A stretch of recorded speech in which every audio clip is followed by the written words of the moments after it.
Tony Dunn. Ain't nothing to it but to do it, brother. Let's roll. In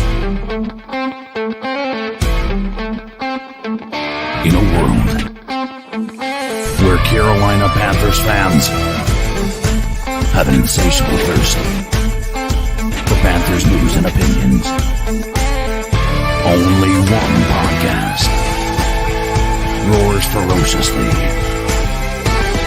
It's the C3 Panthers Podcast.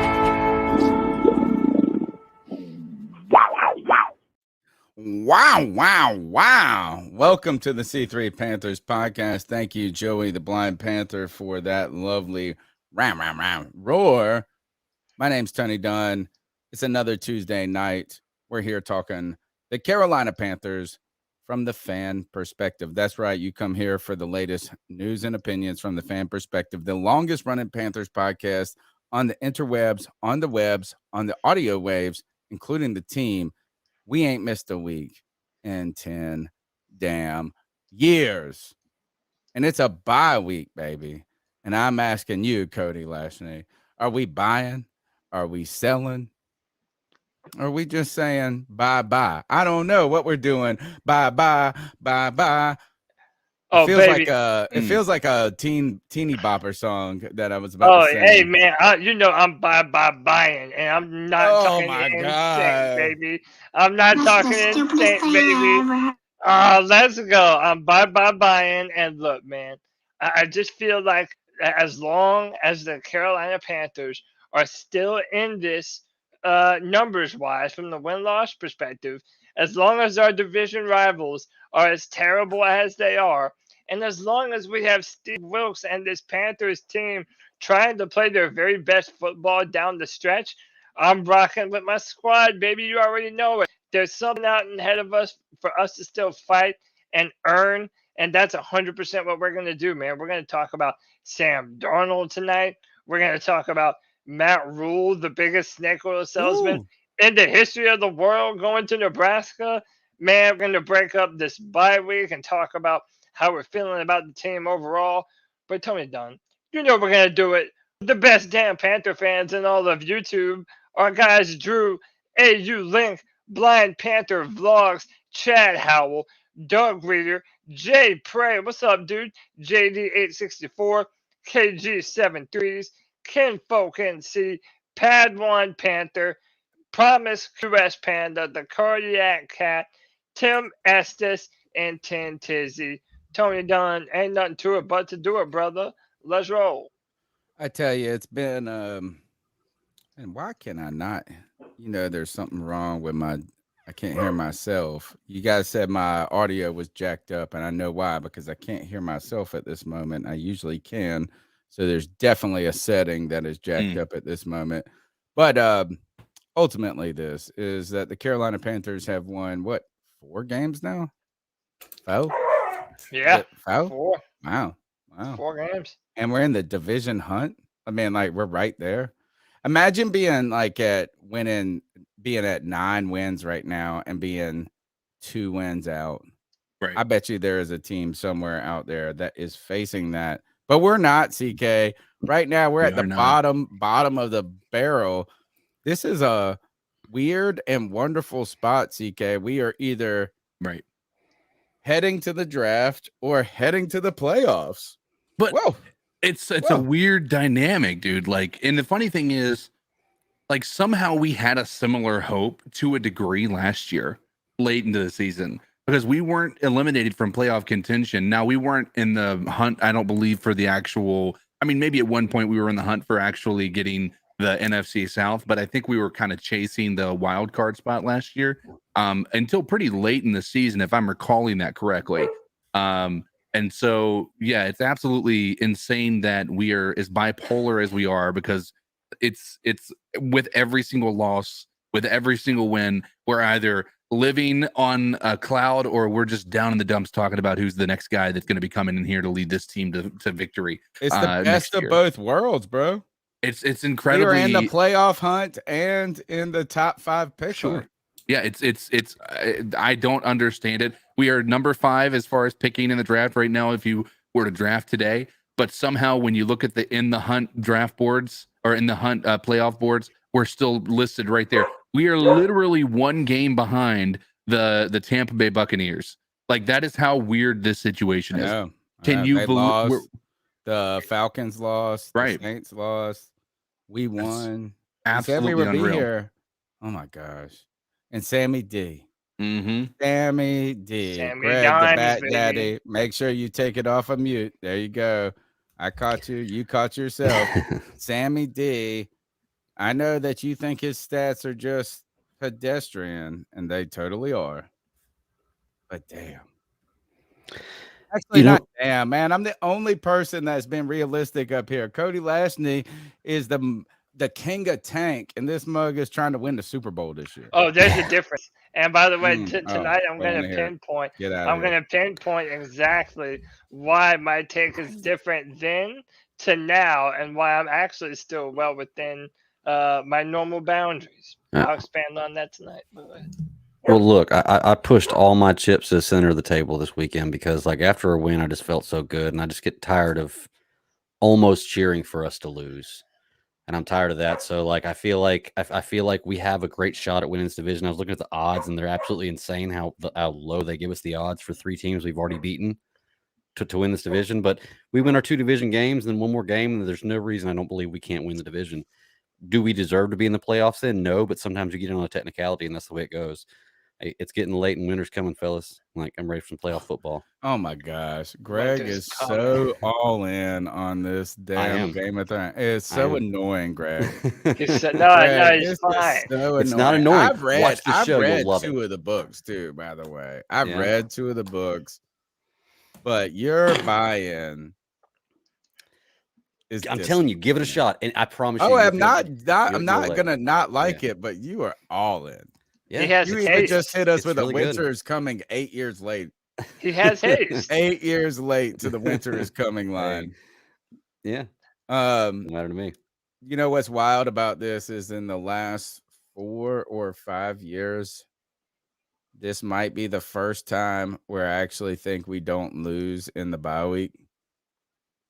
And what I meant by is we were so bad in so many years in last year and the year before is like everybody's like, oh, you can't lose this week. And I was like, yeah, we're actually getting healthier, maybe get some Sammy D, some reps in there. I don't know. I just finally feel like the bye isn't just a stay of execution for once. Yeah. Weird. It's the C3 Panthers podcast. Tonight's show is buying or selling. That is BUYING. Buying. We're buying or selling the Carolina Panthers after the BYE. The letters matter. The words matter. And I think we got a lot of questions to ask. Is now people are starting to write articles in the Charlotte Observer or local TV about is Steve Wilks earning this job right now. He's continued to say, hey, I had 13 weeks. I'm going to do it my way. And this team is really coalesced around him. And I think the fact that the defense has not quit, especially after that Cincinnati Bengals game, where I felt like could be a deflationary game for even a guy who is doing the right things, telling you Steve Wilks is doing everything you possibly can in the right scenario. I mean, you know what I'm saying? Like, as your ass, like I always tell people this is like, don't get mad at someone for doing what you asked them to do. You know, is like, I mean, and he is doing what we asked him to do. And even more, Matt Rule is now the coach of Nebraska. He's continuing to go and preach his falsehoods. He is you guys say a snake oil salesman. I'm at the point where I think he's like one of those fake evangelists that is out there preaching the gospel and he ain't really got the gospel or whatever it is. He's speaking in tongues and touching people on the head. He does it because churches are tax exempt. He is not tax exempt, but I'd love to. I can't wait to see the details of his deal. So we got that. We've got DJ we've got Moore. him. Oh, do we? Yeah, we've got him in the show tonight. Oh, wow. I can't wait to hear this. Won't be long. We've got DJ Moore cooking Patrick Surtain. I tried to temper you guys in the post-game show, but going back and looking at it, really, DJ Moore just got it done. You put him in a blender. I mean, yep. And I put it on the shorts. I put put them in the blender. I put it on the shorts, Cody. So I'm going back and I don't want to overly talk junk to Pat Surtain in this, like, just because we like JC Horn, but really 2 games in a row, he's given up $1, and he gave up $1 against DJ Moore. So that's noteworthy. Brian Burns really stepping into stardom. And there's even more to talk about. And especially this, guys, the bye week is here. And we are on our first bye week charity drive. And I'm really excited about this because Greg put this together. Greg is the one that orchestrated this idea. And what's wild about this, Greg, is about 7 years ago, it was Joey, Mel Mayock, and myself. And they mentioned something like we should donate to something. I said, we should find a Panthers charity to do. And then we just let it hang. I mean, it just was a fleeting idea. But Greg came to us and he said, this is the bye week's here. We got to do something. We should do something, and we should give back. This is all on the Bat Daddy for making this happen. And we have, I won't say partnered, but we have we're throwing our Teamed support. Yeah, we're throwing our support behind the Bradley and Nikki Bozeman Foundation, which is a really cool one. First of all, Bradley Bozeman is taking over as starting center for the Carolina Panthers, and immediately the interior of this line is just badass. So first of all, fan fave, which we were calling for him from the beginning. His wife is a PR mastermind for him. Like, they be in pajamas doing stuff together. They're like cute and adorable and badass together. Cheers. And they have a foundation that they started when he was with Baltimore. But this foundation travels well. And what it's interested in is helping kids with food insecurity. And that is, a lot of kids go home from school and they're hungry. They have trouble concentrating on their schoolwork. They're worried about their families, how their little brother and their little sister are going to eat, or just the next. So what they do is this. What is wonderful about their Sync Snack program, which we're throwing our support behind, is that they're trying to partner community to help food insecurity. So they have these food boxes that are passed out by police officers, by firemen, by local community members, also in times in helping kids study after school and things like this. Like, these really kind of very important hours where young people can be lost between the time their parents get home from work or something like this. We're really happy this is we wanted to help. We wanted to just support a Panthers Foundation. We wanted to do something where we weren't asking for once, but we're giving.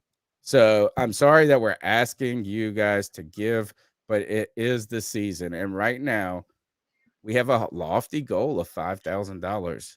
The C3 Panthers podcast has already committed $250, actually $275 at this point.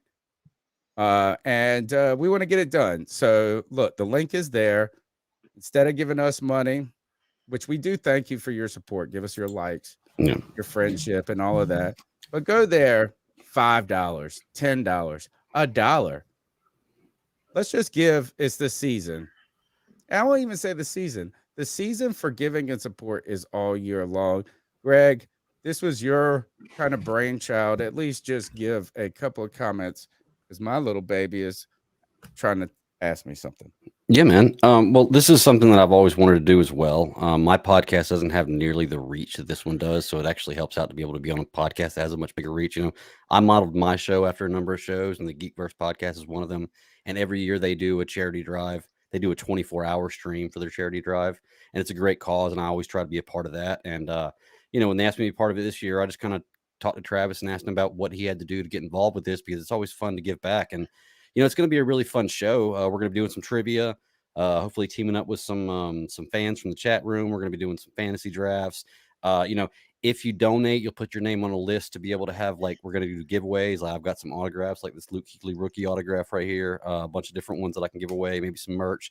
So it's giving back and with the opportunity to possibly win something, if, not that anybody would need that kind of motive to be able to donate, but it is a nice little perk. But man, it's going to be a really fun time, and it's just something fun to do during the bye week. It continues our bye week shows going on, and when there's no Panthers football to talk about, we might as well talk about something fun like that. And we're going to have a really good time, I think. What are we doing? 4:30 to 6:30 is we're planning 2-hour show. That's the goal. Okay. So be here, folks. We'll be watching football together. We'll be talking about the scores and this and that.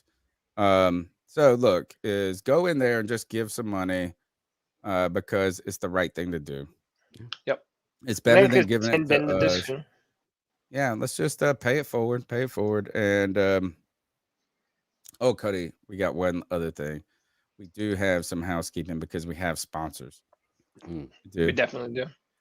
Manscaped, folks, if you are look, ladies, actually this is for the ladies. Are the ladies in the house? Ladies in the house, listen, there's probably not. Actually, you know what? There's some Kieran Choys in here. No, there's some Panther gals in here. There's some girls. Look, girls know their football. Oh yeah, they do. No doubt. No doubt about it. And if you want to help your loved one or your great grandpa because he might nick his balls by accident. I mean, he might be in the nursing home, and look, them dudes in the nursing home be getting after it. They need, they got to keep it together too, and their balls be hanging low. They call it low hanging fruit, right? You got to make sure that you don't nick the low hanging fruit. You need to use Manscaped products. If you are a man and you want to take care of yourself, your own hygiene below the belt, you go to manscaped.com. You use the promo code Panthers. You get 20% off. Right now, you can get 25% off. They're still running Cyber Monday deals, Black Friday deals that they run extra time. You get 25% off your order plus free shipping. Things that you get, the Lawnmower 4.0, right? That thing you see going across the screen right there. What that does is allows you to keep your man bush cropped close without fear of nicks, without fear of bleeding out. The worst thing ever is you bleed out in the shower trying to look good for your girl. Nick an artery. Ugh, you don't want to do that. Manscaped.com products can help, or Manscaped products can help you do that. But the real one that is great is the ball deodorant, bro. Telling you, that cream right there keeps you fresh. It's like, and I get sweaty below the waist. Swamp That's nuts. where I sweat. Swamp nuts is real. I know. I wipe it on my ass. I ain't gonna lie, because my ass sweats. You nasty as hell. No, the top, right above the top. It happens. Man, it happens deodorant. It's like a deodorant stick from. Anyway, dude, I'm sitting down all the time. What do you think mine are like, dude? I know. It's a nightmare, bro. You're like, yeah. Manscaped.com, 20% off or more. Now that it's the holidays, free shipping. Help us, help you, help your old lady. That's it, Cody. Let's get into some football. Man, we've been talking. It's 21 minutes in. We ain't even talked about the Panthers yet. Whew, yeah, but I'm exhausted. I'm going to bed. I know, man. You gave a very emboldened Manscaped ad read, so I commend you. I'm just honest. Sir. People tell me I'm too honest. You know what? Fuck it. I don't care. You know where I stand. No, man. Honesty is one of the qualities that you can have. But look, man, we're talking about Sammy Dimes. Look, man, Sam had an incredible performance. Regardless of what you believe about him long term, he came out this season and has given a better performance as of yet than Baker Mayfield has. Right up here on the screen, you see Sam Darnold QBR in week 12 was 72. So that's pretty good. And it really just has us wondering, what do we expect of 72. Sam Pretty Darnold? good. What do we expect of Sam Darnold 50's average. going forward? Yeah, 50 is average. And look, 50's average, so 72 is pretty good. Is this QBR? Is this the ESPN one? Yes. Okay. I don't and know. Then, what do you expect of him? Well, but it's what I had mentioned a while back from Sam Darnold, that to me he represents a much more premier talent at the position than Baker Mayfield does. And came on this story right here, a short little clip. Sam Darnold drops back and uses all that arm talent and leaves the ball out in front of DJ Moore for a big time gain down the field. And I'm telling you, that was another throw I don't trust Baker Mayfield to make. I think a lot of people don't. So now we're starting to wonder, well, man, what can the Panthers do with Sam Darnold under center? We're clearly a run-first football team. We're aggressive. We're pounding the rock. The offensive line is better than it has been in forever. We're going to talk about that later on as well. To me, I mean, I have no reason to not be optimistic about Sam Darnold. I'm not calling him the future. I'm not saying he's going to be our starting quarterback for years to come. But what I am saying is that Sam Darnold is showing that he is capable of running the Panthers offense efficiently. I like what Sam's doing. I'm liking his skill set under center. That pass he had looked better than the Trevor Lawrence one. Just so you know. Get him, Greg. Get him. Man, I almost made a video for you, Cody, of like 32 quarterbacks that are garbage making passes the same, and I was like, no, I'm not gonna do that. I know. No, you should have, man. Stupid. No, man, we're not even talking Trevor right now. That was a beautiful drive. That is a premier talent in the NFL, and you all wished that you had Trevor Lawrence on this team. Honestly, I don't know that I would be agreeing with that, to be quite honest with you. I agree with the majority of what you've already said about Sam Darnold. I'm not sure that I agree with, I agree with the upside of Trevor Lawrence, but this is his third year in the league now, right? No, second. His second year in the league? But he hasn't put up good numbers yet. No. Neither did Josh Allen and Jalen Hurts. The thing is this, is that Cody's going to get all butt hurt. He's going to need to get that butt cream out. Y'all never watch film of Trevor Lawrence ever. No, that's not so what are you talking about? No, the point is this, is that as a team that has been looking for the savior at quarterback, which is the Carolina Panthers, and this man on this podcast right here, you, with such utmost confidence, said this is the guy that's like of a cloth that is cut from a Peyton Manning, from a John, like, and I'm not talking about their traits, you know, like you can say, oh, like, that's not what I meant, that guy, this guy, but you're talking about a dude that is the savior. That type of upside, and I still believe that, yeah. That's fine. Now, that's whether fine. or not the Jaguars do that fine. for him, that's or whether or not he does it, hey, I still believe I'm just saying this, is that it has not been, if that is the most premier talent in the last 15 years, that actually gives a lot of credence to people who are worried about drafting the guy at number 1 this year, because like, if you're trying to tell me, you're trying to tell me that there's question marks with all of these people here. You said there were 0 questions with this guy, and it's not just been easy for him. Now, does that mean that he's a bust? No.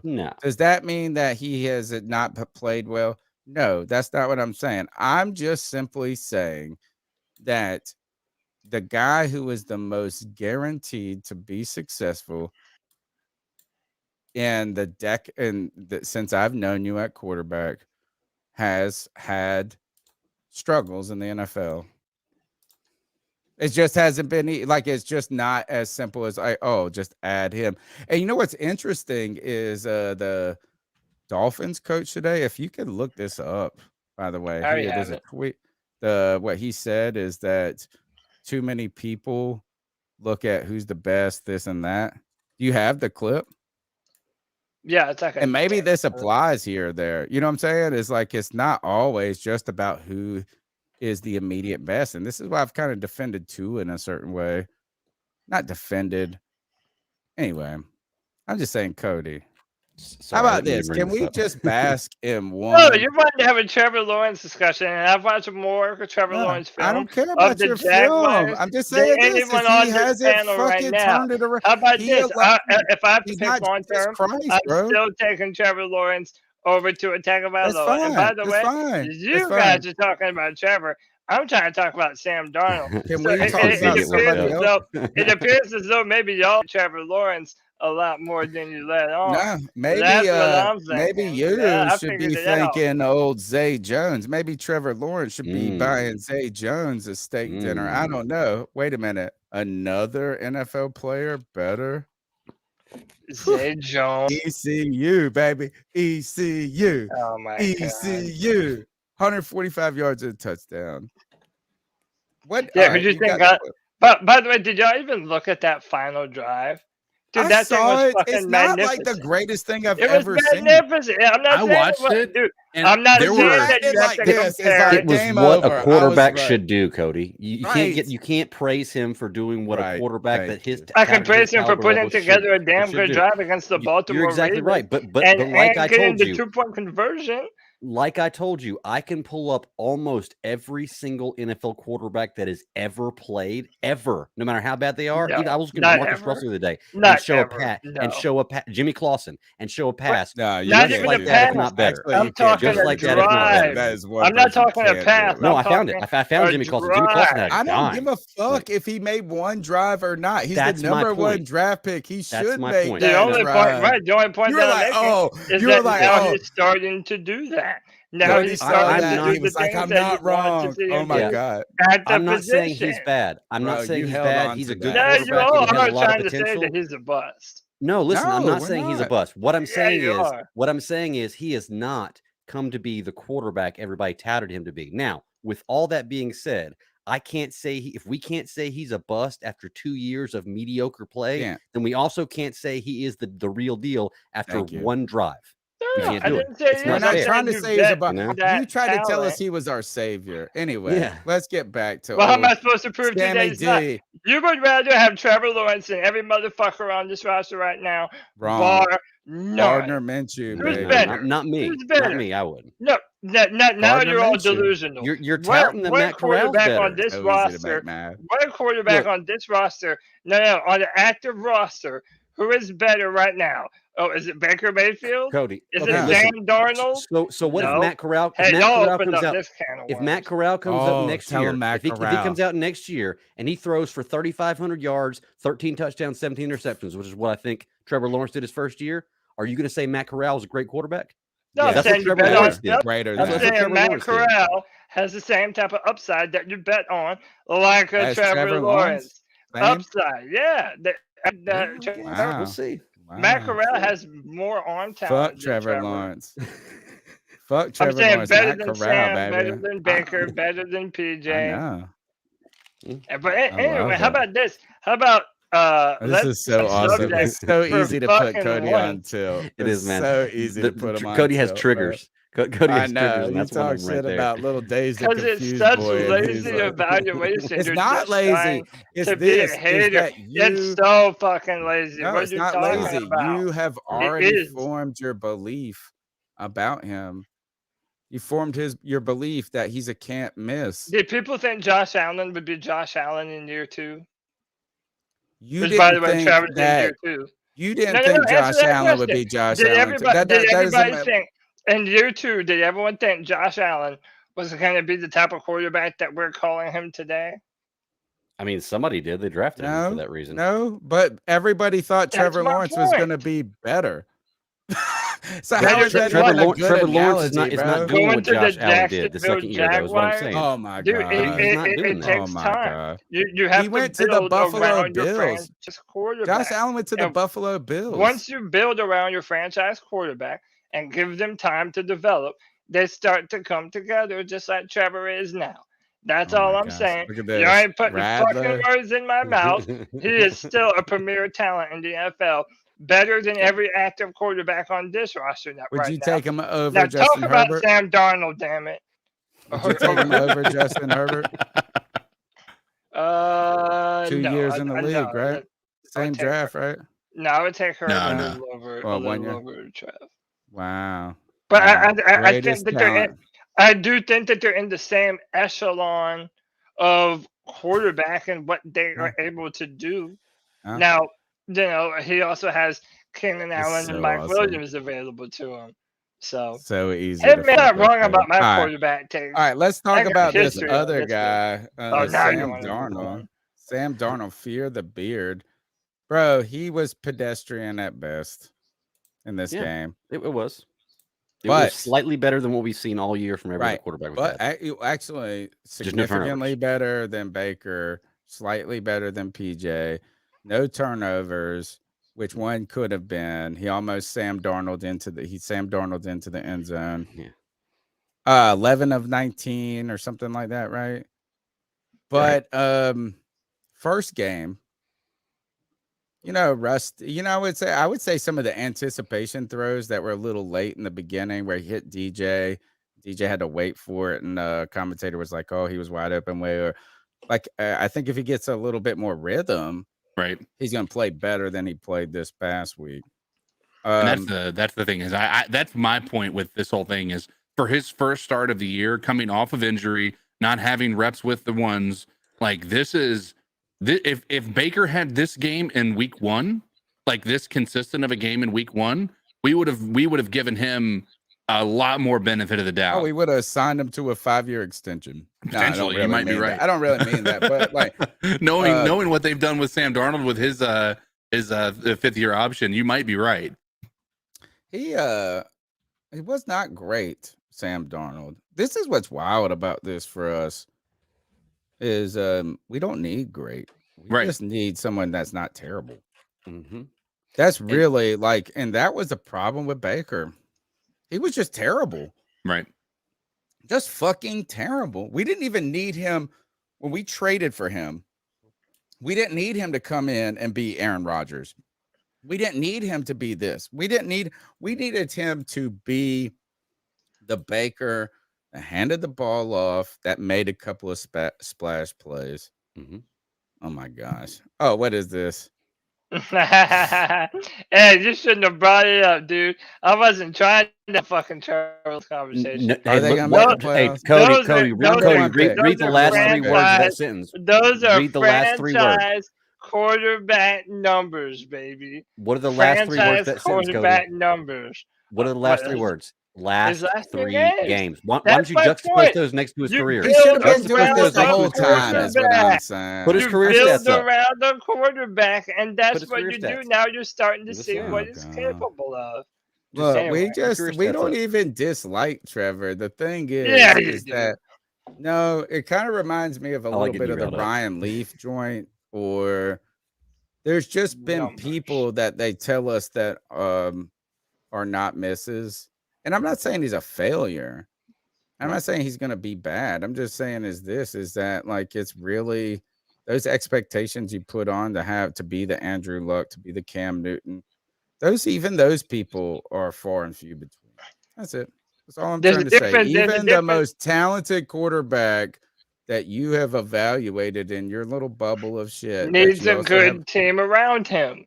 Yes, and a good head coach. That the NFL is just harder than you thought. Mike McDaniels, we're going to play that clip. He's a pretty damn good head coach. You know who wasn't a good head coach? Urban Meyer. That's also who wasn't a head coach. True. Where you go, Matt? And by the way, to segue this brilliantly back to Sam Darnold has never had stability around him. Not in 3 years in New York, and certainly not last year under Matt Rule. And we all saw how terrible Matt Rule was. So now that you see that this offensive line has the ability to protect, man, dude, I really do think that we can make a push this year. We're in it. We're only 2 games out of first place. And I have reason to not think that Sam Darnold, given more reps, can continue to do what we're seeing him do. Hey, real quick, just that way I don't forget them, because I will forget them. Super chat, Rock Ryan with the $5 says, "What if we win enough games where we fall far enough in the draft that we have to go with Sam Darnold into next season?" It's a talking We might be point. doing that even if we pick number 1. Yeah, to be true. honest. Yeah, you really don't know. AU Link says, "I'm all about C3 doing the charity work. I do think we will win the division. Sam has an O-line that can actually function. Who would have thought?" And by the way, if you would like to This donate is something very important. if you would like to donate to our charity, I've pinned the link in the chat box, and use that link to donate to the charity if you would like to donate. Not the super chat, but that's the link that you're going to vote, or that you'll donate to, and it builds toward the total money that we're going to raise for the Bradley and Nicky Bozeman Foundation. Greg brought this up when he was pitching this idea, is he didn't want any murkiness. And not actually, I think CK was the one that said this, is we don't want this to be murky, as in, hey, give us money, then we're going to pass it along. Because look, I've already told you I was supposed to mail out some shirts. I didn't mail out that last shirt. So I'm just being honest, told you too honest. So we want you to donate directly to their foundation if you can. We have already put the C3 Panthers podcast put $250 up. Greg put 25 of his own dollars. We're going to put more up too as things keep coming. But bye week, we got through Sunday. We want to do something where, again, we're not big people on asking for donations and money and support. I mean, we do beg you for thumbs up and subscribes and some stuff. And we do appreciate when you guys do help us. We've done a lot in building this podcast up, particularly my old computer died. We bought a new computer. I mean, we've had to do, there are some things to keep this running for 10 years that it does cost. Even the website that we just use as kind of a backbone of a lot of things cost money throughout the year. But it's not a wine thing. Is that we want to, this is our week. We're going to do this every year going forward. We're going to find a Panthers charity on the bye week and just devote some energy and attention to it. Mm-hmm. Cody, the beard, I don't know. Are we really, look, I'm don't know. I mean, I'm almost, I'm happy for Sam Darnold. I'm happy for him. Sure.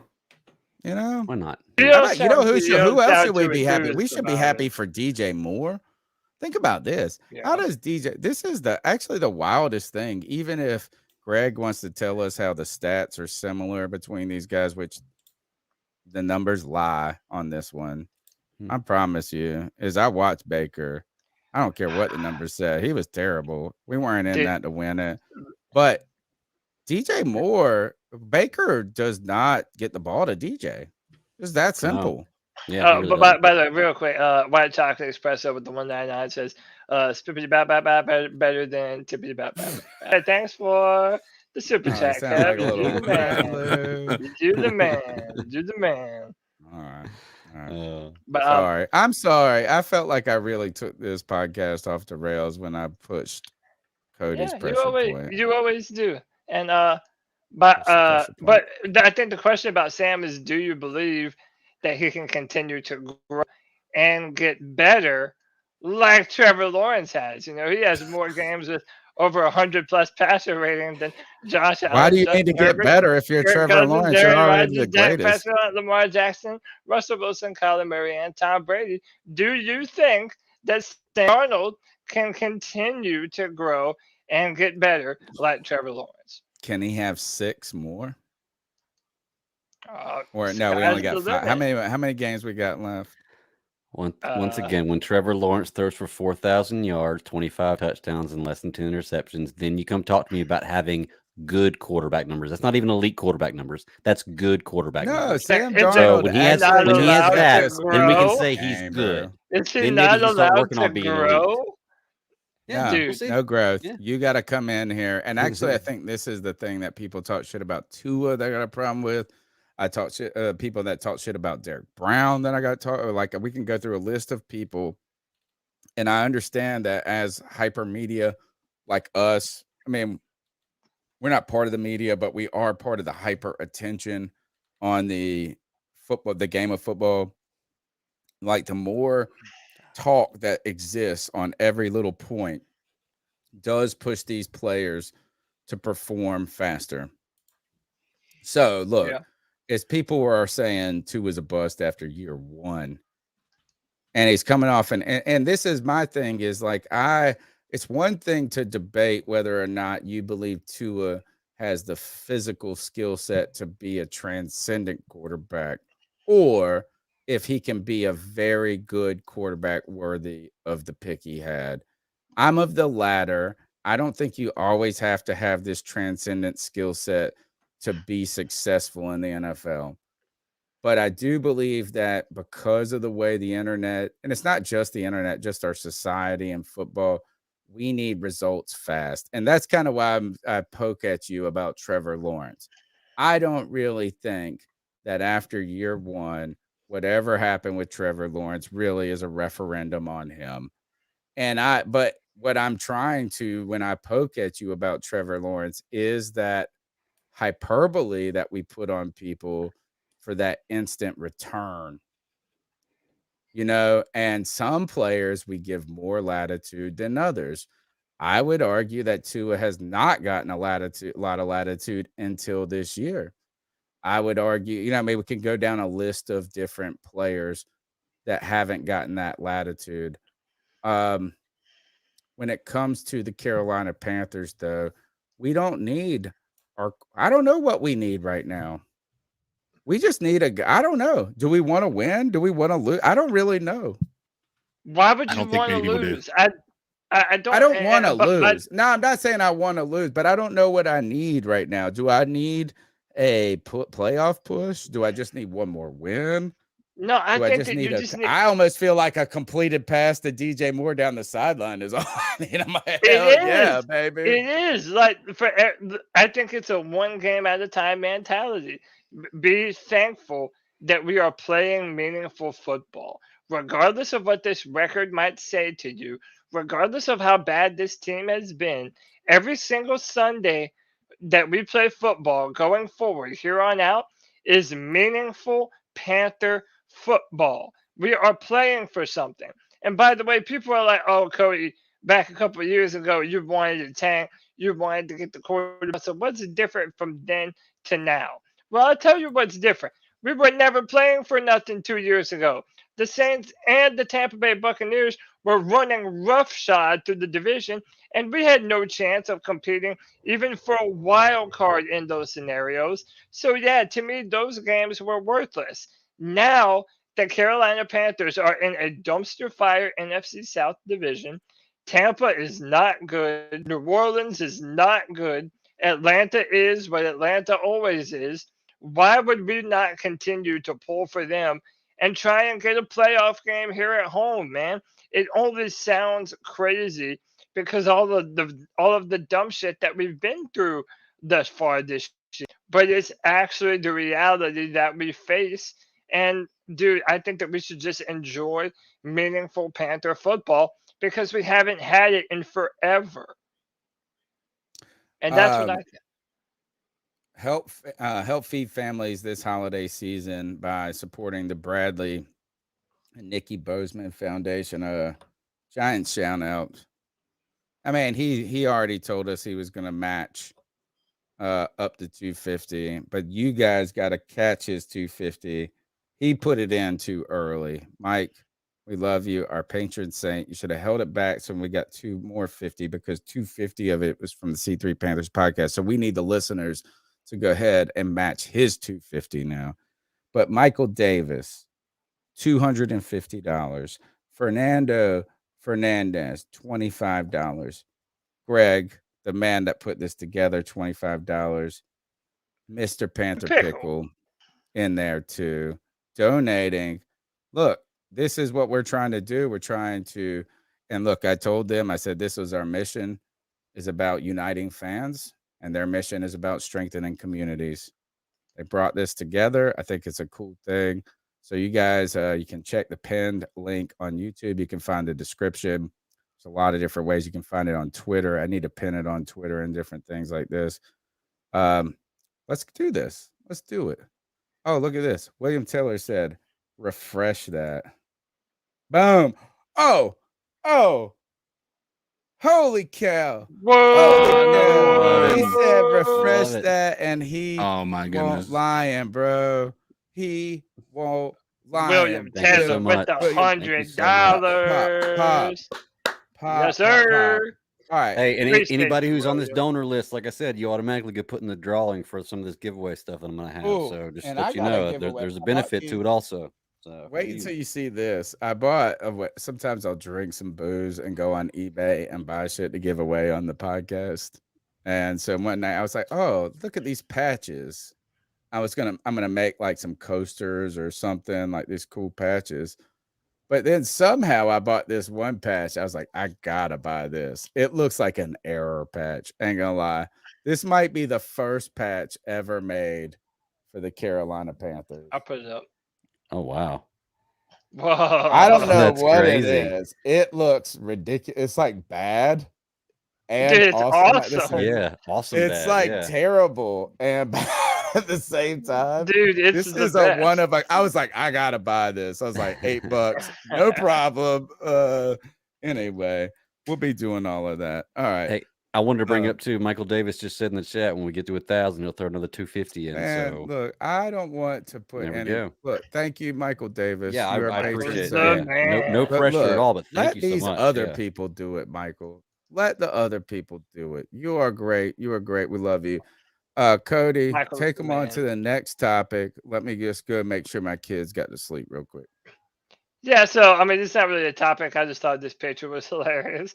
That like, if you're Steve Wilks, you're trying to get your job based on one of these three dudes: Baker Mayfield, PJ Walker, and Sam Darnold.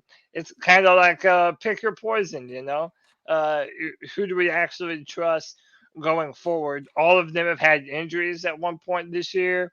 By the way, Pal73 with the $5 says Baker runs too far back before he throws. Let me ask you this. All things considered, if you had to pick a quarterback going forward that you trust the most out of everyone on this list, who would it be? Would it be PJ Walker? Would it be Sam Darnold? Or, I mean, I'm pretty sure no one's going to pick Baker Mayfield at this point, but Baker Mayfield. Like, which quarterback has the best chance to win down the road? I mean, you're asking me if I'd rather throw up or have diarrhea right now. So I mean, it's just kind of. I mean, but yeah, right now, honestly, it's Darnold's job to lose. He's come back. He's come back from injury. He did nothing in this game to say he should be taken out. All the other guys have shown reasons they should be taken out. They've shown reasons they should be in for a little while too, but he hasn't done that yet. So until he gives me reason to believe he shouldn't be in there, it should be Sam Darnold. Do you have any fear that Sam reverts back to the means? Of course, Like the old Sam Yeah. Darnold shows up? I you do think because it's likely history. that it happens? I don't know, to be truly honest with you, because I don't know in his head what was giving him that. Like, I don't know what it's going to be. We have a better offensive line now. Like CK was saying, I've never seen him behind a good offensive line. Like, maybe if he has time to gel with these receivers and this team, Right. get some timing down, and the offensive line continues to be as good as they are, maybe he is a good quarterback. Maybe he won't see those ghosts, but I really don't know. I wouldn't be surprised if it happened, but I'm not expecting it. Let's put it that way. I'm hoping it doesn't, but it wouldn't surprise me. Yeah. Sure. CK.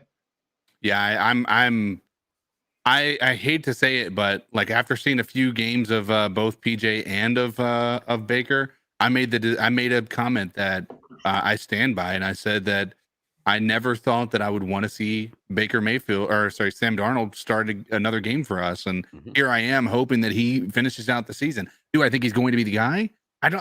Listen, I don't know what to expect from him. I really don't. I can sit here all day and tell you that he's going to come in here and blow it up, but nobody's going to really know. And quite honestly, if there's one person you bet on to not do that, is probably Sam Darnold. Yeah. Yeah. I mean, that's what's tough. Like, we're not going to look back on games past and think that Sam Darnold is like the guy, because all we've ever done is seen him fold. We've only ever seen him fold. However, I do think that Greg makes a point, though. If you put him behind this offensive line, which is better than it ever has been. Don't put too much on this plate. Keep the playbook relatively simple. It's like, why couldn't Sam continue to show development? That's what we're hoping for at this point in time. And we're just gonna have to wait and see how it goes. I said Isn't before there the a isn't it realistic to say this is that I won't say the criticism was wrong on Sam last year, right? Because he didn't play well in many of instances, but the finality that he was terrible, maybe too much. I mean, like bad team, bad this and that. And I'm not saying that he deserves confidence necessarily. Sure. Where we should be like, oh, well, he could be this, he could this. But people did go to like, oh, Sam Darnold, fucking worst.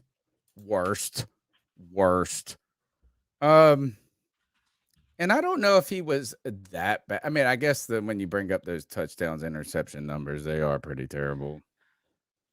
I mean, I think I don't know.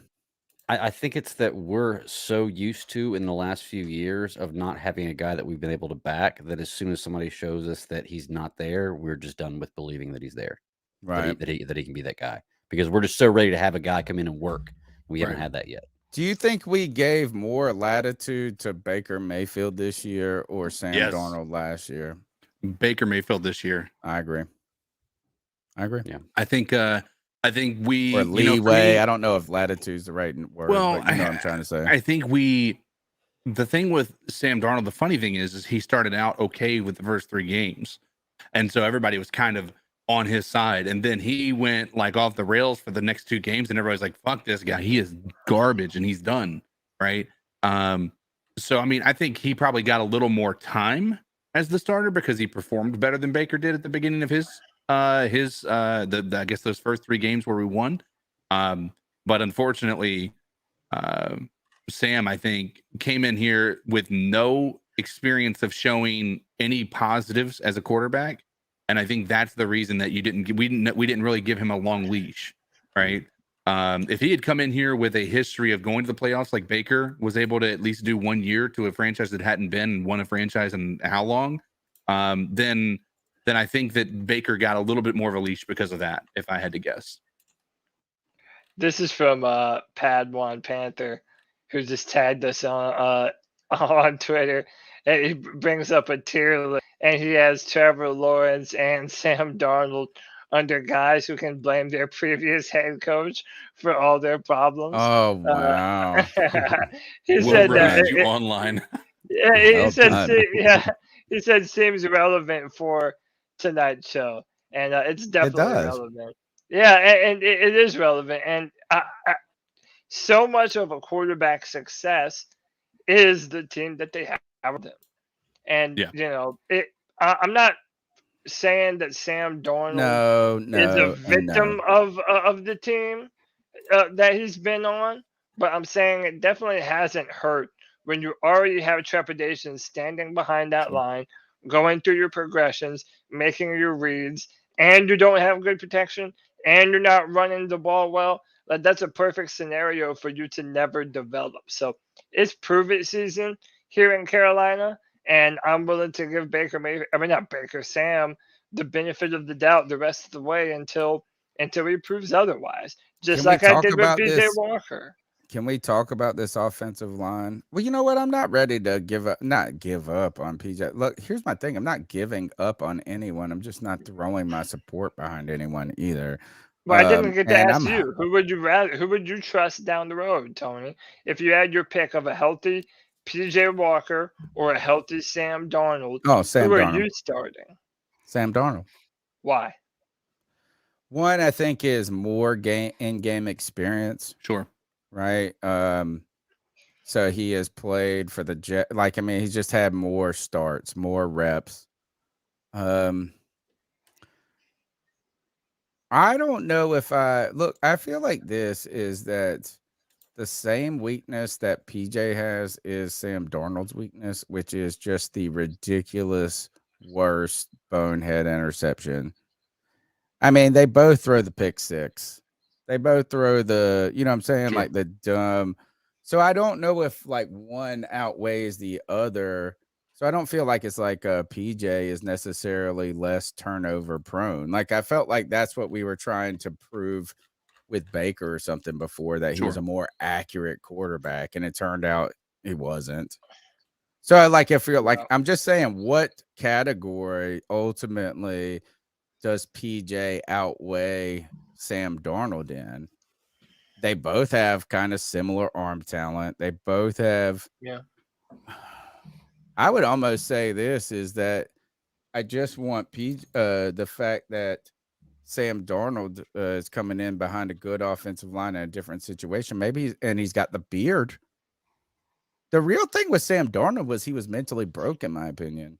Fear the So, beard. you know, if he's not, I just don't have a lot of overall faith in PJ in more than just a couple of moments. Well, and it's, I don't know why, but in the moments that we've seen him do well, like it's been impressive. Don't get me wrong, but like when we've seen him do bad, like I know you could probably point out a million things, but it's felt like PJ's bad has been more like a problem of him being overly confident, and just it just feels like it's been worse. And I know that sounds stupid because I know you can probably compile an entire list of things that that Baker Mayfield, or I'm sorry, that Sam Darnold has done, and or some of those throws that he's made, and show where that statement doesn't necessarily hold as much water. But just when I recollect the games that I've seen with Sam Darnold and PJ Walker, I feel like Sam Darnold just, I don't know, maybe it's just that he throws a prettier ball. I don't know, but the dude, it feels like he's going to be a little more consistent than what PJ is able to offer. Is it a wrong answer for me to say that I don't necessarily prefer one or the other? Because I said this at the start of the year, our offensive line is now good enough, and we're going to talk about that next, to the point. As a matter of fact, let me just up. Our offensive line right now is the 5th ranked pass protecting offensive line in all the NFL. Our offense how is that possible? People. Think about this. How is this fucking possible? Number one, in any universe, the Panthers pass protection line being this high just in any universe is kind of wild. Second, how can it be this good and our quarterbacks can't throw over 200 yards? Like not a single look, Baker got under a 50% completion rate. PJ, PJ had a 0.0 at one half. How can this offensive line be this good and our quarterbacks be this fucking atrocious? Dude, it's insane, man. Bizarre. We're in a fucking parallel universe. I mean, that, to be honest, that does lend credence to the people who say that we are a quarterback away. Right. You mean Matt Rule? Dude, we're going to talk more about. Let's bring him back. We're going to talk more about Matt Rule here in a second, but I mean, just looking at what we've been able to do, like we're putting up good numbers, and the fact that we're doing that better than we ever have before, that's why I don't really care too much if it's Sam or PJ Walker, because like they're both kind of comparable. You're not going to ask them to do a ton, but they have shown that on the third downs, if anything, PJ Walker, with more time, has been more clutch during those big third down, have to have it passing plays. You can't really say that. You can only say that based on what you saw of Sam Darnold last year and PJ this year. It's not a 1-to-1 like we have a 1-to-1 with PJ and Baker this year. Yeah, but couldn't I say that I have just as much evidence? That I have just as much evidence of PJ doing it and being clutch later on in football games than I do of Sam Darnold doing it. Yeah. How do you have that? How can you even say that? What's your evidence? The Atlanta game this year that we were able, or that was PJ's played close. 3 games, right? 3 or 4 games. Sam has only played 1. Yeah, I'm talking about PJ this year versus the majority of what we saw from Sam last year.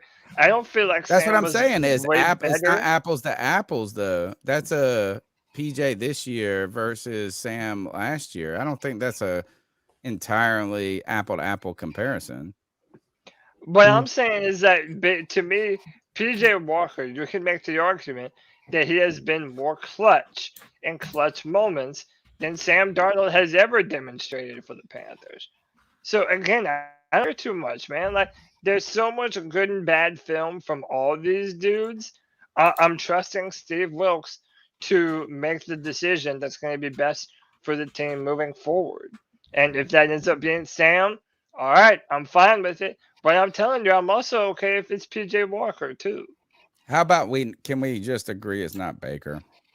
Yes, I think we can all agree with that. Yes. 1000%. Yeah. And that is, I'm sorry. I'm really, it turns out I don't know anything about football. What? I did not What do you see mean? it coming. Oh, That it would be yeah, this I mean, bad. That's it. That he would just be this bad. I didn't think that Baker was going to come in here and win 10 games. But to be honest with He you, couldn't win one game, bro. He didn't even win one game. The one game we won with Baker at quarterback was because the defense scored.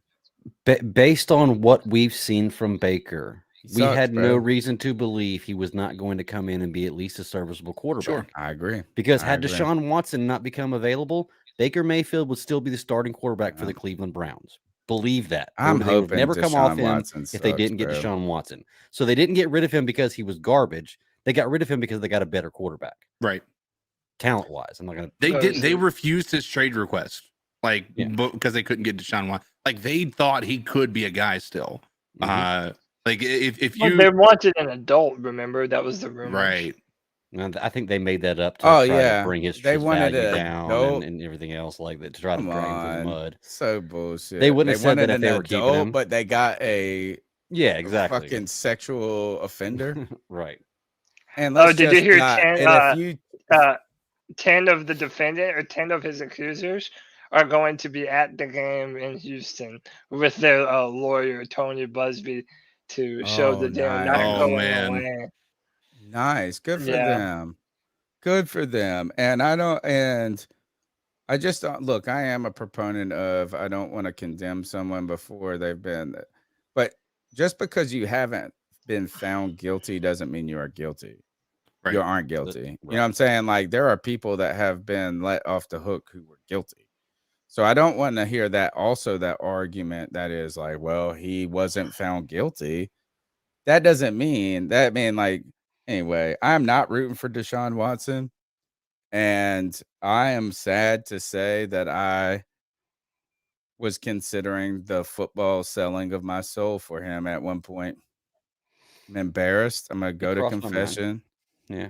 I'm Crossed going my to mind. confession. But I hope he doesn't do well. That's messed up, maybe. I feel like most people feel that way. Most we people might, probably most want people him. are messed up, but can we just And really the Browns, like the return? fact that they're on that he's a Brown player. When do quarterback decisions ever work out for the Browns? Right. You know. Now I will say it's almost like karma on the NFL. If even after all of the terrible stuff that he's reportedly done, okay, we're all hoping that you What if he fail. like hoists a Super Bowl championship and we got Dude, that's what I'm saying. What if he balls out and now he's like a premier quarterback every time you want to talk to him, it's like you have to mention this naughty no thing that the NFL doesn't want to talk about. So it's almost like if you're the NFL, every time he scores a touchdown, it'll be like, there he goes, nutting on our face one more time. It's like you have to expect that the NFL kind of wants the Browns to fail as well, I would think. I wouldn't think so. I All don't right. know. Can we just real quickly? I know I drag all this shit out. Return to the offensive line stuff. One, I want to be first is we have a left tackle. Yes. We have a left tackle. Yes, we do. One question we need to maybe ask, and it might be a poll question. It might be something we need to put on a Debate My Take or somewhere else later in the show somewhere is is Icky's season on the verge of eclipsing Rashawn Slater's rookie season? Rashawn Slater was an all-pro, I believe, his rookie season. Not only a Pro Bowler, but an all-pro. Yes, it was. Like, is Icky having not only a season in the same vein, but one potentially even better? My question. And I don't know how we can fully calculate that. But we haven't had a left tackle since I started this podcast. So, one, win. Two, this line has statistically performed, as you can see. I guess my question to you guys, and trying to elongate this conversation about the offensive line, is how do we keep this next year when we really need it? Like, what do we got to do? And I think that one name, Bozeman, is important potentially. Brady Christensen had 2 penalties in his last game too. I think one was bogus. But like, what do we need to do to keep this offensive line like this? Do we draft another player? It might not be a bad idea at this point. It's like, while you're good, just fucking keep loading that bitch up. I think if you're in a position in the draft where there's nobody available that we need more than the best offensive lineman there, like if there's still a solid offensive lineman in the line and we have no shot of getting a quarterback or a middle linebacker that we want, it's a reach to pick anybody else, then yeah, I say go for it. But at the same time, I feel like with it being solid like it is right now, we can build on it with free agency and developing other players. I mean, we don't have to sign any of these guys, right? They're all under contract. Bozeman's the only one. Bozeman. Okay. But that makes it relatively simple. Pay Bradley Bozeman. Yeah, listen, exactly. not only. Yeah, but you're one injury away. You're one injury. I almost say this is like, when I'm trying to think. You're always one injury away. Right. But what I'm saying is, how do you keep a strength a strength? We've never had the offensive line as a strength. Well, if so we finally got, I would not be upset if the Carolina Panthers sign Bradley Bozeman and then maybe allocate a 3rd round pick to a guard or a center, right? Like where like a high 3rd round pick. Okay. Maybe even a 2nd.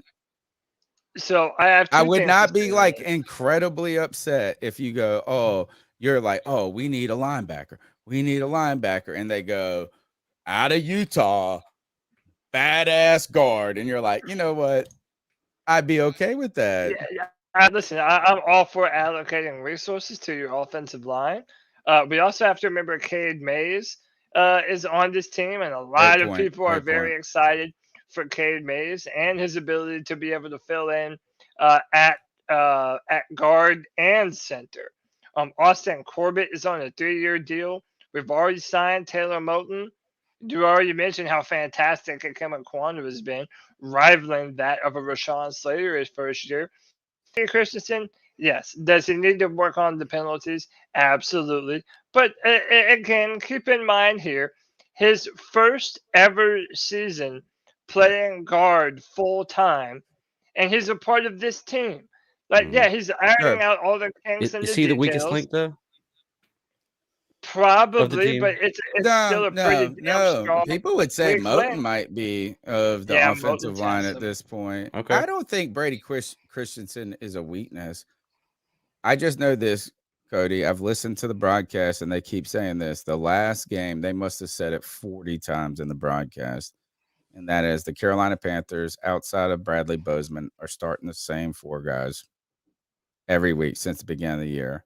Mm-hmm. And every year that the Carolina Panthers have good, or any offensive line has been good, they've stayed healthy. I understand that, right? I mean, think about even Michael Orr and Mike Remmers in 2015. At least they made it to the end.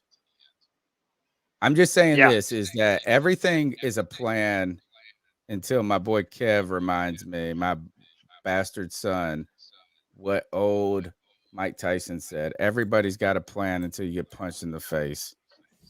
Yeah. And so, like, think about this. You go in, you have a great roster, you're getting better as a team, You do all the things, and then your starting right tackle goes down in training camp.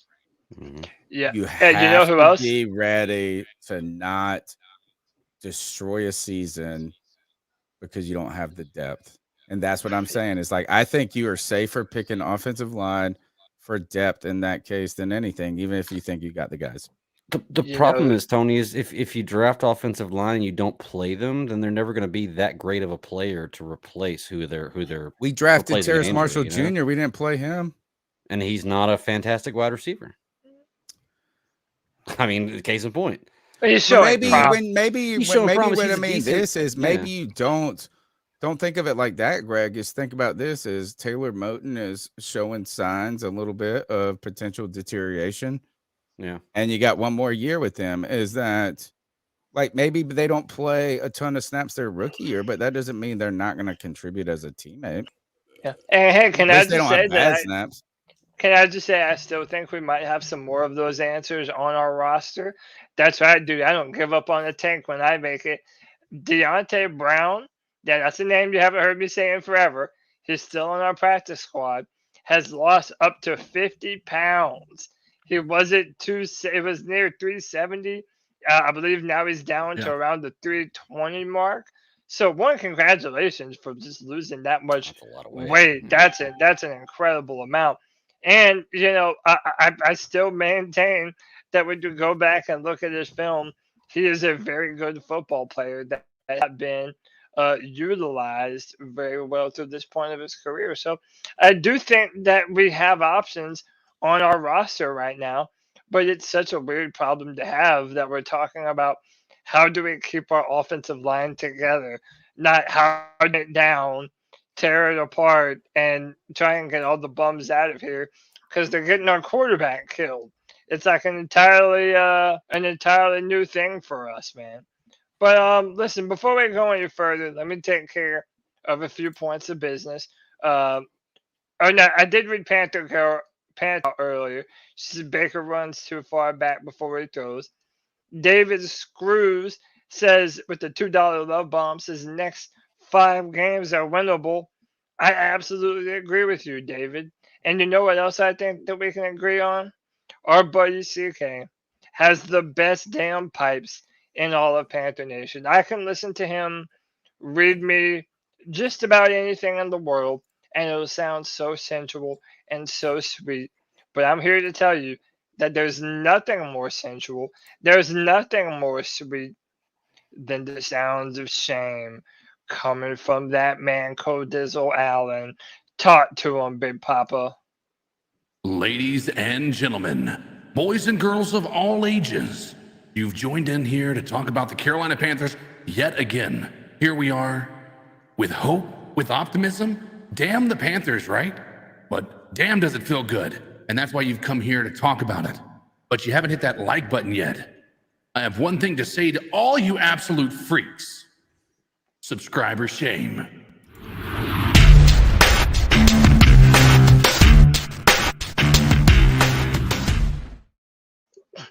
$111 viewers, 52 thumbs up.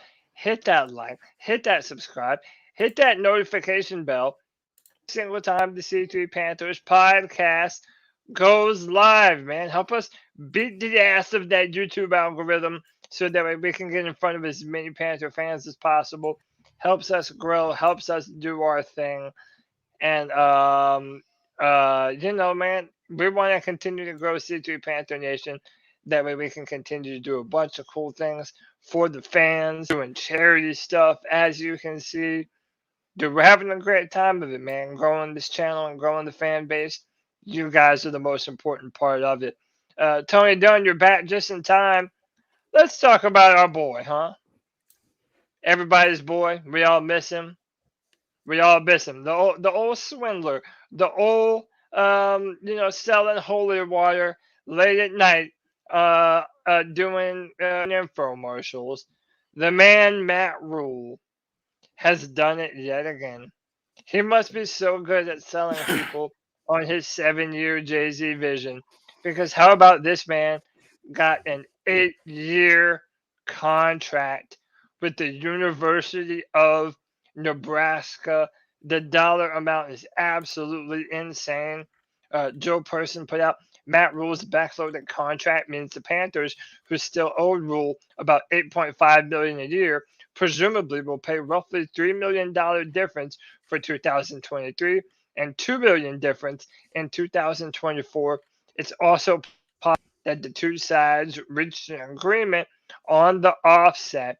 This man, in his first year, from now to December 20 or from now to December 31st, 2023, $5.5 million, and the final year of his contract will be $12.5 million. Dude. Dang, dude. You guys ever What's heard of the? Sorry, I restarted my computer. Am I crazy loud? some- No. you're good. Okay. All right. So I think things are working now. How much was he paid in total by the Carolina Panthers? I know people are going to give you the $63 million number, but he had 2020, right?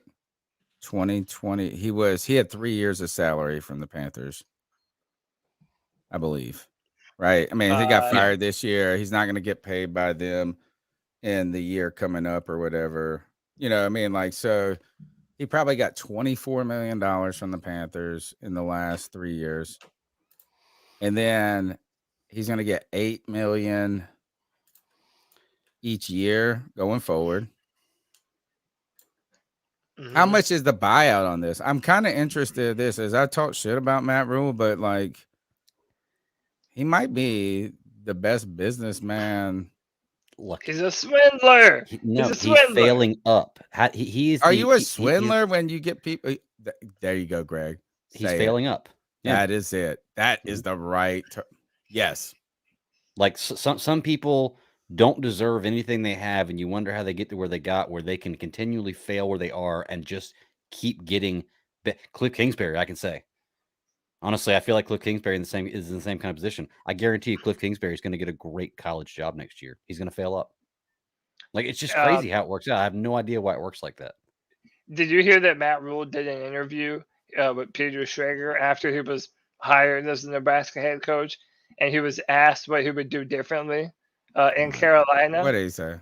He basically kind of said that he wouldn't have taken the job. I have the clip here. Oh God! Please, you learn from your I have to hear this. As a head coach, and in the same vein, if you could do it all over again, what would be the one thing you would change, looking back on it, as obviously it didn't work out with Super Bowl victories or anything like that? I think I probably would just probably taking another job. You know, I mean, I think it's a great place. The wonderful people, but I just don't know if I was a fit there. You know, at the end of the day. We talked about, hey, we're going to have a 4-year plan, a 5-year plan. You know, if you tell me, hey, we got a 2-year plan, then I'm gonna go sign a bunch of free agents and do it. So, you know, what was a 4-year plan became a 2-year and 5-game plan real quick. And interesting. It's not about, hey, it's not, and I'm not angry about it. You know, at the end of the day, I understand. But if it's going to be that quick, then we're going to sign some more free agents. We're gonna go make the blockbuster trade. We're gonna do those things. I think the trajectory that we've on is correct. It was to have a team that next year could maybe make a big trade that could. I think you see the signs of it right now. When they play well on offense, they win. You know, there's a good defense there, and I give Steve all the credit. I give the coaches all the credit, but I'm part of that building process. Yeah. So had that just stayed for maybe through this year, and maybe made the big free agent signing this year to get them over the top, I think that the Panthers could win the NFC South for years to come. Dude, how bad can you possibly get, bro? Man? Not like you didn't like what? Okay, you thought it was more acceptable to come in and only win 3 or 4 years down the road, not 2 years down the road. Why don't win as soon as possible? And where was this pressure from? Where was this pressure from, Matt Rule? Please tell me an owner who gave you full entire control of this team, who also lets you go in and backtrack from your mistakes that you made, and even gave you a longer leash into this season than you ever deserved in the first place. How are you? You're the one that accelerated the plan, Matt Rule. Yes. You cannot act like Tepper was putting this pressure on.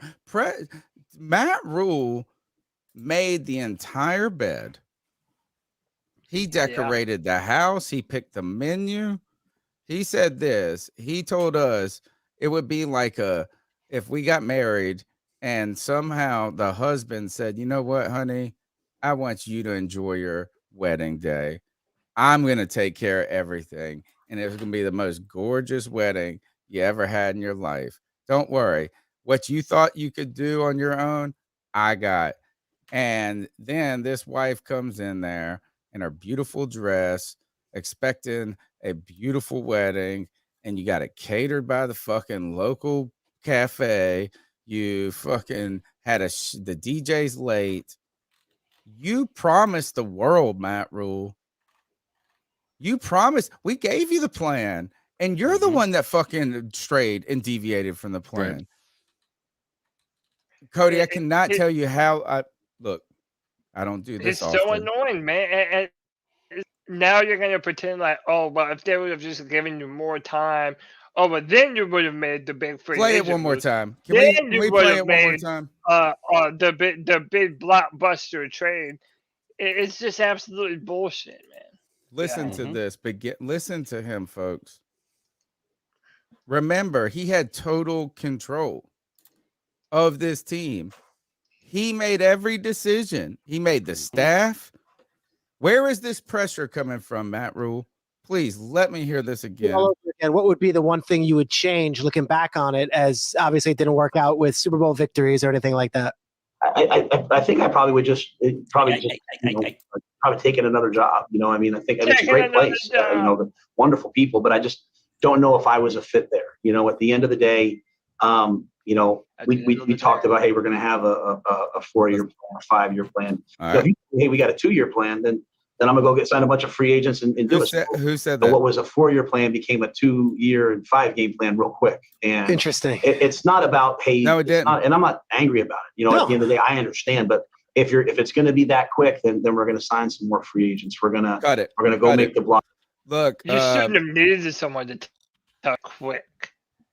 No, again, throwing everybody. Look, I don't play this. I've never played it on purpose, Cody. What? It's gonna be the first time. Bro, that shit was whack. Go kill yourself real quick. Don't do music. You're trash. I've only played it on accident. That's the first time in the history of this podcast. Look, no, I cannot tell you how angry I am right now. That's I did not hear it. I did not hear it until you played it. So I did not know this was coming. This is a raw reaction from Tony. I had no idea this. Yeah. What a sniveling, backboneless, whatever it is you need to say. I have never heard. That is the least accountability you could ever take. And he went on this little stupid parade where he tried to kind of be nice, and he kept saying relationships. I almost feel like Matt Rule is a hidden PR guy, he's an agent hidden in a coach's body, trying to say things. This is fucked up, bro. Yeah, it is. Basically, what I'm hearing him say, what's what's crazy about this statement is what I'm hearing him say, and correct me if I'm wrong, if I'm mishearing this, but he's basically saying if he knew that he wasn't going to have 5 years to turn this around, then he wouldn't have taken the job. Is that what I'm hearing him say right there? In a nutshell, yes, what it sounds like. He I don't even think it's that. The changing of the time periods. Well, no, because he's basically basically what he's saying is that David Tepper and him were under the idea that it was going to be a 3 or 4 year plan, and he coached and built the team accordingly. However, if he was on that much of the hot seat, then he would have done more trades. He would have done more things earlier to make up for that different timetable. Right. Yeah, so what I'm hearing him say is that he believed that he had 5 years to turn this around, not 3 years, 5 years. Correct. Because the reality of it is what he's basically saying is I built a team. I was going to build a team. Yep. They didn't give me enough time. That's what he just said he did. He has implied. not implied. He just straight out and said that the top-down pressure placed a different, like a different vision of what was trying to happen. Literally, he did not say he was at fault.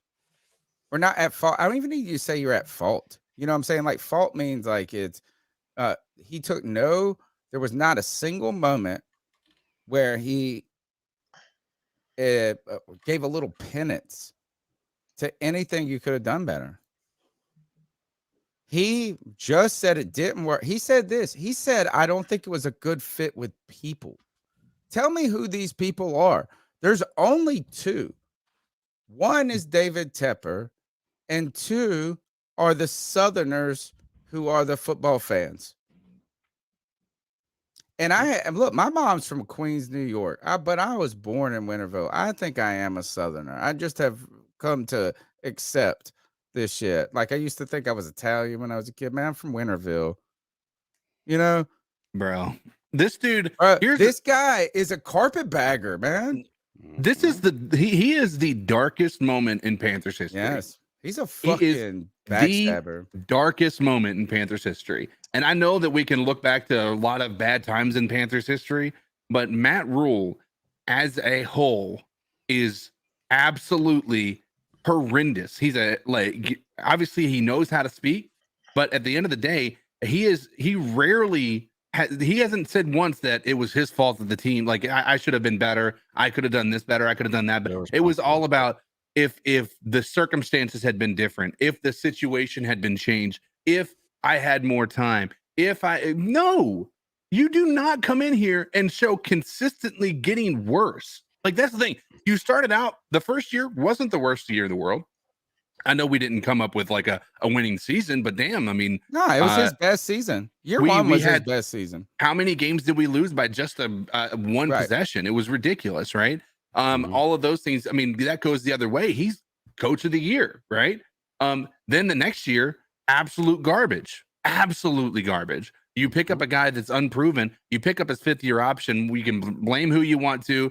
Matt Rule still has some sort of a say in that as well. And he's unfortunately, he's the person who's been here the longest. So you do that, and then you trade for Baker Mayfield. You put Baker Mayfield at the top of the playing pecking order after having a charade of a QB competition, and the team got worse. Like it didn't even get anywhere. Like we started out 3-0 last year. Mm-hmm. He went 1-5 or whatever it was. It was horrendous, and it was bad losses. It wasn't even like. Some of them, the first two were within one possession, but you talking about the what was it? The 49ers game was the one that did him in.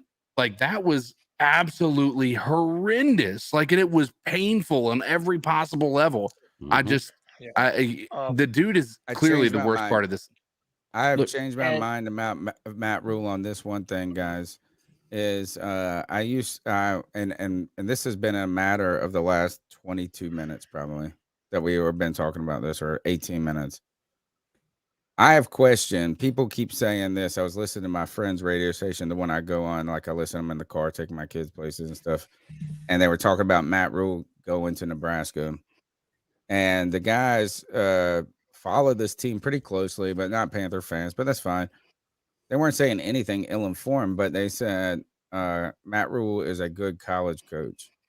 That's what they said. They used the word proven college coach.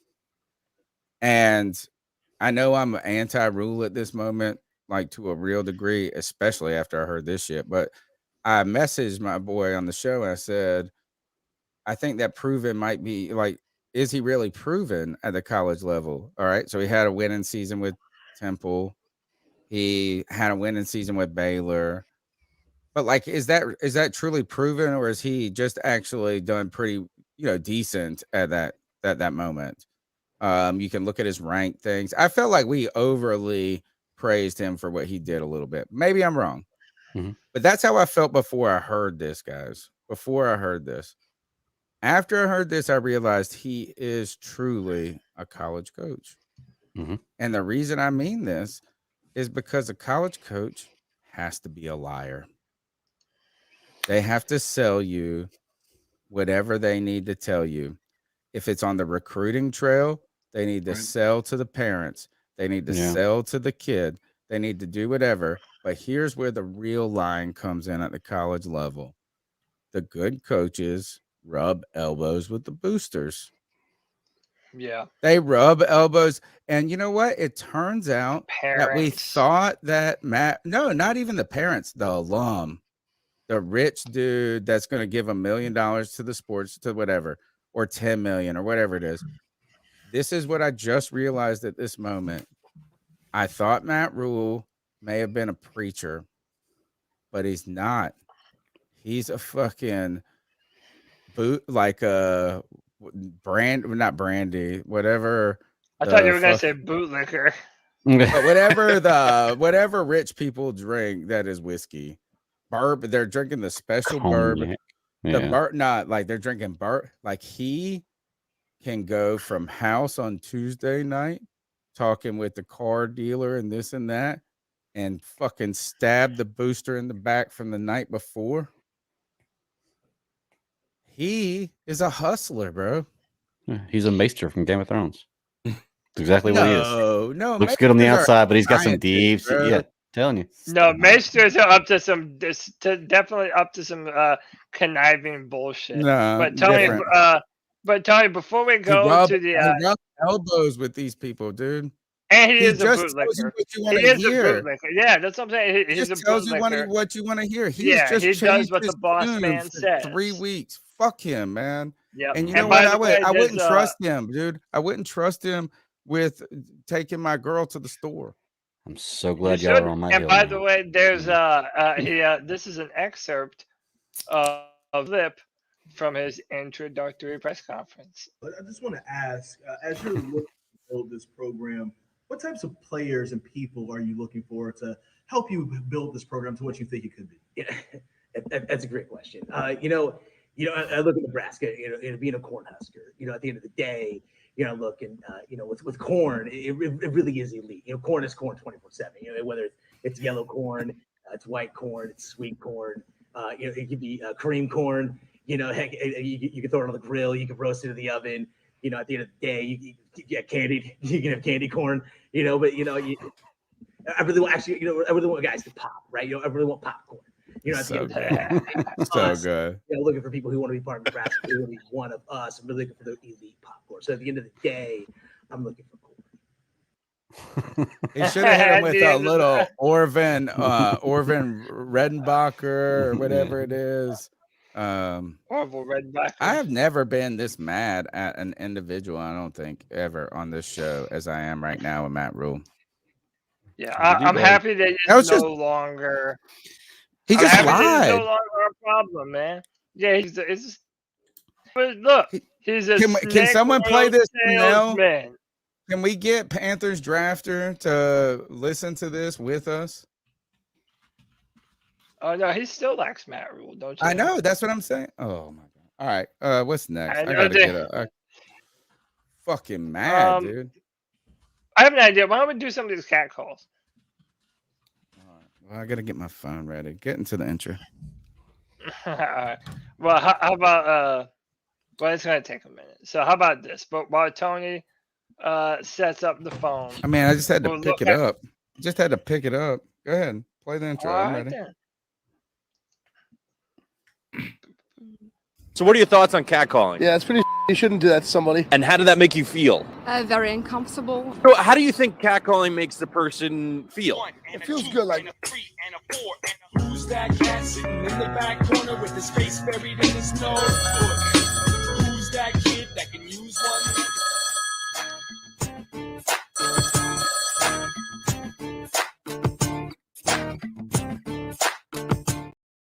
I got it. Hold on. I got it. One more. Hurry up, damn it. You're holding up the show. Can you hear that? The lines are getting impatient. Nope. Don't hear nothing. No. Too loud? Don't hear nothing. Don't hear nothing. Opportunity for them to win 4 out of the. There you go. Hey, Restart. Tyler here. Hope you're having a good night. I'm definitely buying what the Panthers are putting up right now. I definitely think there's an opportunity for them to win 4 out of the 5 games. I really think that's a possibility and possibly win the division. I'm definitely rooting for that. I'm buying that Steve Wilks definitely is earning the head coaching position, whether it's here or somewhere else. But I'm just not sure if he's going to be the head coach for the Panthers. I really think like quarterback is such a big need that we have, and I really think that David Tepper is going to want a great offensive-minded coach. Unless Steve Wilks can find a great offensive coordinator to develop a young quarterback, I just don't see Steve Wilks like if he's been, he's obviously from the Ron Rivera tree and how they both view like how the game should be. I just don't see them matching up. I could be wrong, but and I wouldn't be mad if we did hire Steve Wilks. I just think with where we're at and how bad our quarterback play has been this whole year, we need someone that can come in here like a Ken Dorsey, an offensive-minded guy that can help develop a young quarterback or have the potential to develop a young quarterback. Because that's really what's held us back, right? We had, Sam Darnold played really well, or I would say he played decent last week. He's had, he had a pass that should have been an interception, and he had a fumble at the goal line. So if two of those,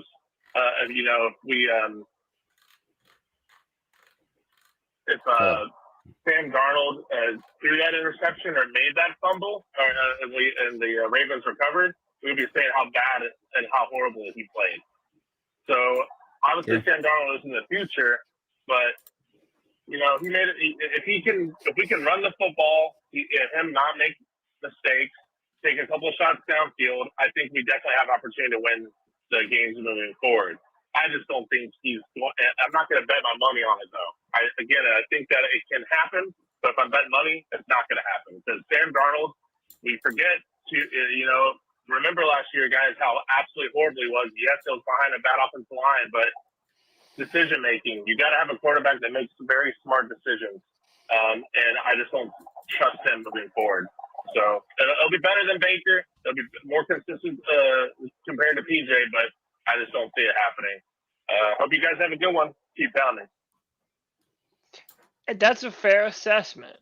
Yeah. That's a fair assessment. Like I don't expect anyone to look at our current situation and say, "Oh, I'm a no doubt believer. We're gonna win." Like I understand the doubters. I understand. I'm just saying that this team has become more competitive than we thought they were going to be a few weeks ago. And, we are depending on a lot that we haven't seen. Or even last Sam week. has to stay consistent. Steve Wilks has to continue to call a great game. The coaches have to call great games. So I understand the trepidation, Tyler. I don't know what else to tell you, man. It's still prove it season. Right now, we have a ragtag group of little quarterbacks that could in PJ Walker and Sam Darnold, and we're just going to have to hope that they can find some kind of rhythm that they haven't been able to consistently have in their past.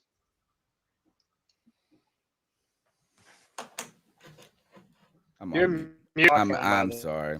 I'm sitting here talking. I want you guys to think about this as I play the next call, if it works at this point, because I might just mute it by accident.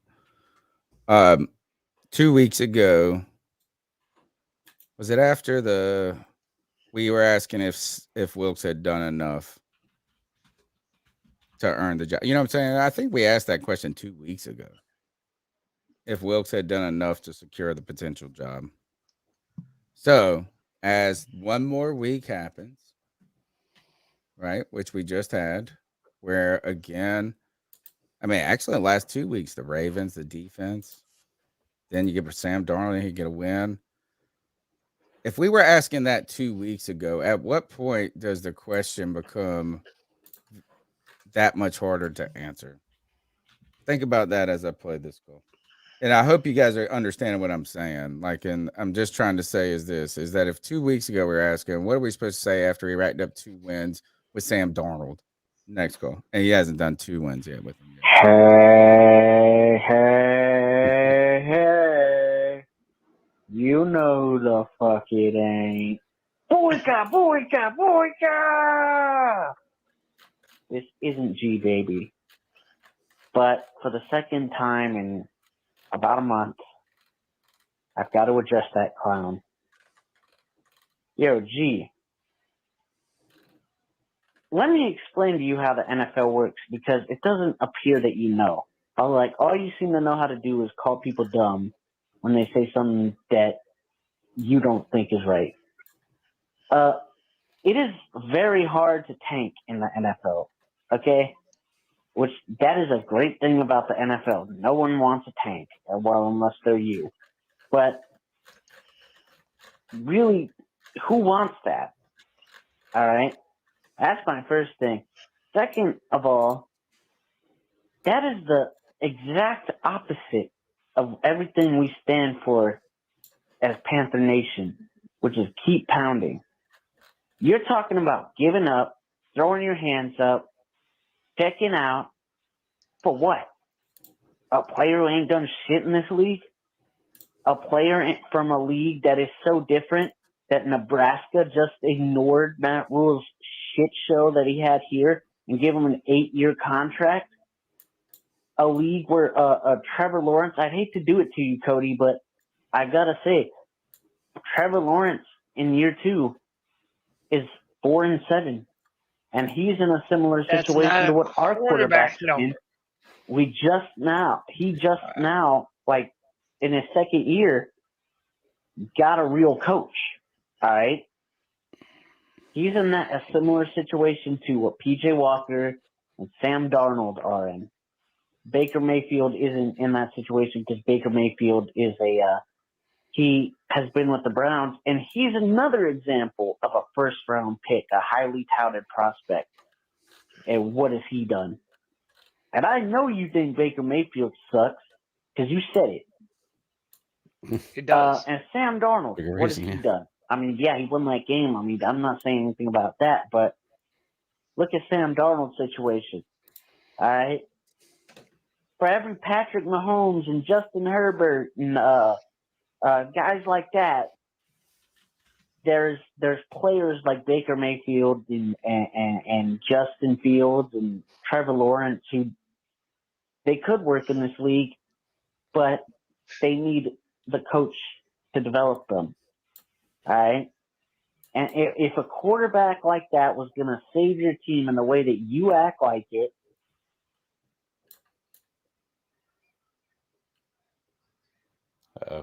do we lose him? Telling you with Trevor Lawrence, who hold on. Sorry, man, I may have touched my phone. All right, here. Look, he has a part 2, so we'll go to that. For part 2, yeah, I know we're trying to go to one call, but damn it, I'm the blind Panther, and and it's a bye week, so it's kind of slow. But yeah, what I was saying is, guys that are, if a quarterback was that important, like people like G Baby act like it is, then why the hell do we have 52 other players on the team?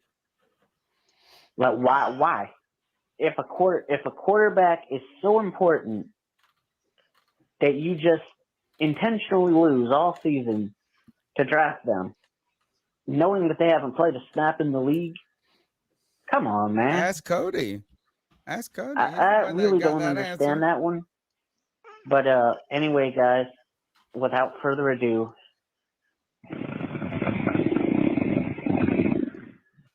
wow. I mean, look. Ask you about Trevor Lawrence. That's the same No, look. thing. This isn't even no about different. Trevor Lawrence. It's not even about Trevor Lawrence. It's about when you draft a quarterback. Do you have the coaches? Do you have the team? Do you have everything you need to help that quarterback to thrive and flourish? And I think that's a great point. But I also think that what Joey's talking about is that there's no guarantee that we're going to be the right place that can accurately build up that quarterback and train them properly. So it's almost no point tanking for a quarterback. I kind of feel like that was his long way of saying that to kind of counter G Baby's point. All right, we'll go to an early call. This was from Monday. at noon. So this, I'm guessing, is about the post-game show. I'll be right back. Hey, what's up, fellas? It's Corey calling in. I called in yesterday, post-game.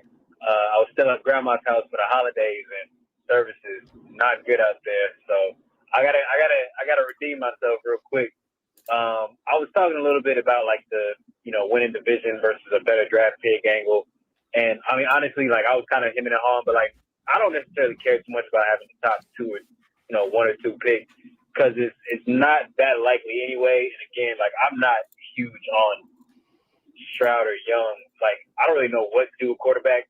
Like I don't really have the answer for you, but I don't necessarily still want to win the division because I just don't think we're that good of a team. Like we're any of the number one seed or any of the better teams that we go up against in the playoffs is gonna get ugly, right? Like we've taken advantage of some of the teams on our schedule, right? Some of the quarterbacks we played in one game to show that we're not like under Steve Wilks, we're not fucking hopeless, right? But I still don't think we're good enough to really make noise in the playoffs like that.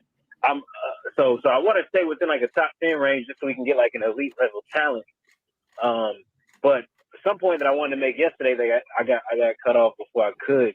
Just Brian Burns, man. We were singing his praises yesterday. I'm watching the show right now. Goddamn. But yeah, just to give him his flowers. Like I've been in the camp. I was never in the Trey Brian Burns camp. Everybody who says he's a good player but doesn't take over game. Like he took over yesterday's game, and he's coming into his own. He's coming into his prime. I'm so glad we didn't trade him. He's 25 years old, got double-digit sacks for the first time in his career, with a chance to get even more.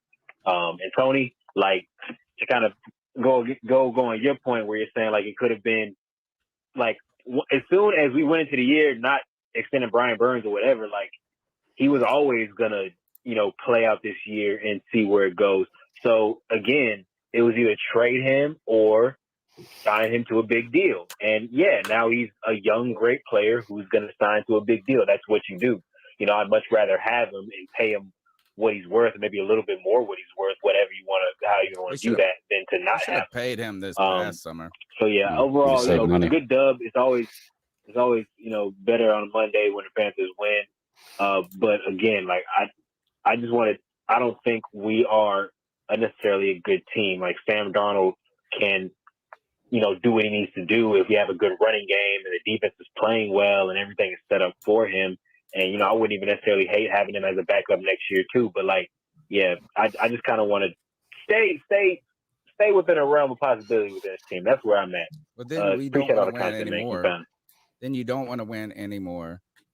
And I think that your call helped me realize this is that if we win one more game, we should be rooting to win to go to the play. We should be rooting to win every game. I hit that point last week. Yeah, that's the point I hit last week. Momentum point now that's to where you've already played yourself ultimately out, right? So if we win one more game, we've won 5 games. Yeah. And we are right where we were last. We're picking at that at the very best. We're picking at that 5 to 10 range. No, Tony. Right now, I don't know if you know. I mean, I know this can fluctuate. There are 10 teams. That means a third of the entire league that only have 4 wins. Yeah, it's crazy. It's like my fantasy league. Dude, it is. Yeah. It is absolutely insane. It is so bottom heavy and top heavy. There's not many 5 and 6 win teams. Yeah, if you win one more game, you're done, bro. You're like a winning. You win one more game, you are drafting 15 or 16. Might as well go to the playoffs. Yeah. Might as well give us an extra week on this podcast about something to talk about. You never know. Was it the 24th? Somebody look this up. When did the Carolina, or in the chat will probably know this, we played a home playoff game against the Cardinals, and they had to start this dude Skelton, I think his name was. Yeah. And like basically they got to the playoffs with, who was the guy from Cincinnati? Palmer? Does that sound right? The Carson Palmer? He went and played for the Cardinals after the Bengals, and he got them basically through the season, kind of like a Matthew Stafford acquisition, except for it didn't work out and he got hurt at the end, I'm pretty sure. And so I think about this is not only could you back into the playoffs, but imagine if you played a team where they were playing Cooper Rush. Right. Oh my God. One more game. If we win this week, you know what? We're going to the Super Bowl, Cody Lashley. That's what I'm believing in them now. I look at it like one more why game. wait for I'm another in Super game? Bowl mode. Why wait for another game? Start believing now. because look at it like this. Do We're you not think good. that Sam We're not Darnold? good. Do you think Sam Darnold behind this offensive line with Deontay Foreman, with DJ Moore, with the defense that we have, can play as well as Nick Foles did? Yes. Because that's Hold all on you got to one ask second. yourself. Hold on one if he can second. play, if he Greg, can play as well as Nick Foles, he can win a Super Who? Bowl if he gets playoffs. Sam Darnold. I'm not saying he's going to. No, I'm just saying it's possible. No, the Eagles were dope, man. We're not dope. They were a dope team. I don't know, man. We got He's the top talking 5 about just the offensive line. We've got a performance. top defense. Yeah. Like we've got Nah, some pretty good spots. It's pretty good That's stuff, man. we ain't that good. We're not that good. No, we're definitely not that good as good as they were. I'm just but saying we're not a great team. Why do you think we aren't as good as they were? I think that they were a dominant team at that point in time. What was their record that year they went to the Super Bowl with Nick Foles? Exactly. Like if right. what's You got to keep in mind they didn't go to the Super Bowl because of Nick Foles. I mean, he was a big That's part what of it we're in the playoff. saying. They went because the team was great, not because right. But that's what we're saying. We've been dealing we're with not a great team. We're not a team. What where part we're of our just team one is piece not as good away. as their team was? Our offense Every is not as good part. as their team was. Our defense may be Nate, as good because we have a really good defense, but our offense is not as good. Can you remember anybody like you may be able to name one pull person? it up. Let's pull up I will promise you, bro. Who do you remember from that offense? Games. You cannot. No, I'm not. Here's my point for Right, saying but they benefited from great quarterback play all year from Carson Wentz. Carson Wentz was an MVP candidate that year. That's fine. That's he just would have won because the they were game. winning. Yeah. I hear what because they were TK is winning. saying. That is the difference. You can make That's a the good case point. that right now, What year was that? with our receivers, with our offensive 2020? line, with our defensive line, 2017. and with our defensive backfield, the only reason why we are not viewed as the Philadelphia Eagles is because our You guys are quarterback on position crack. Y'all has been the are on worst drugs. in football.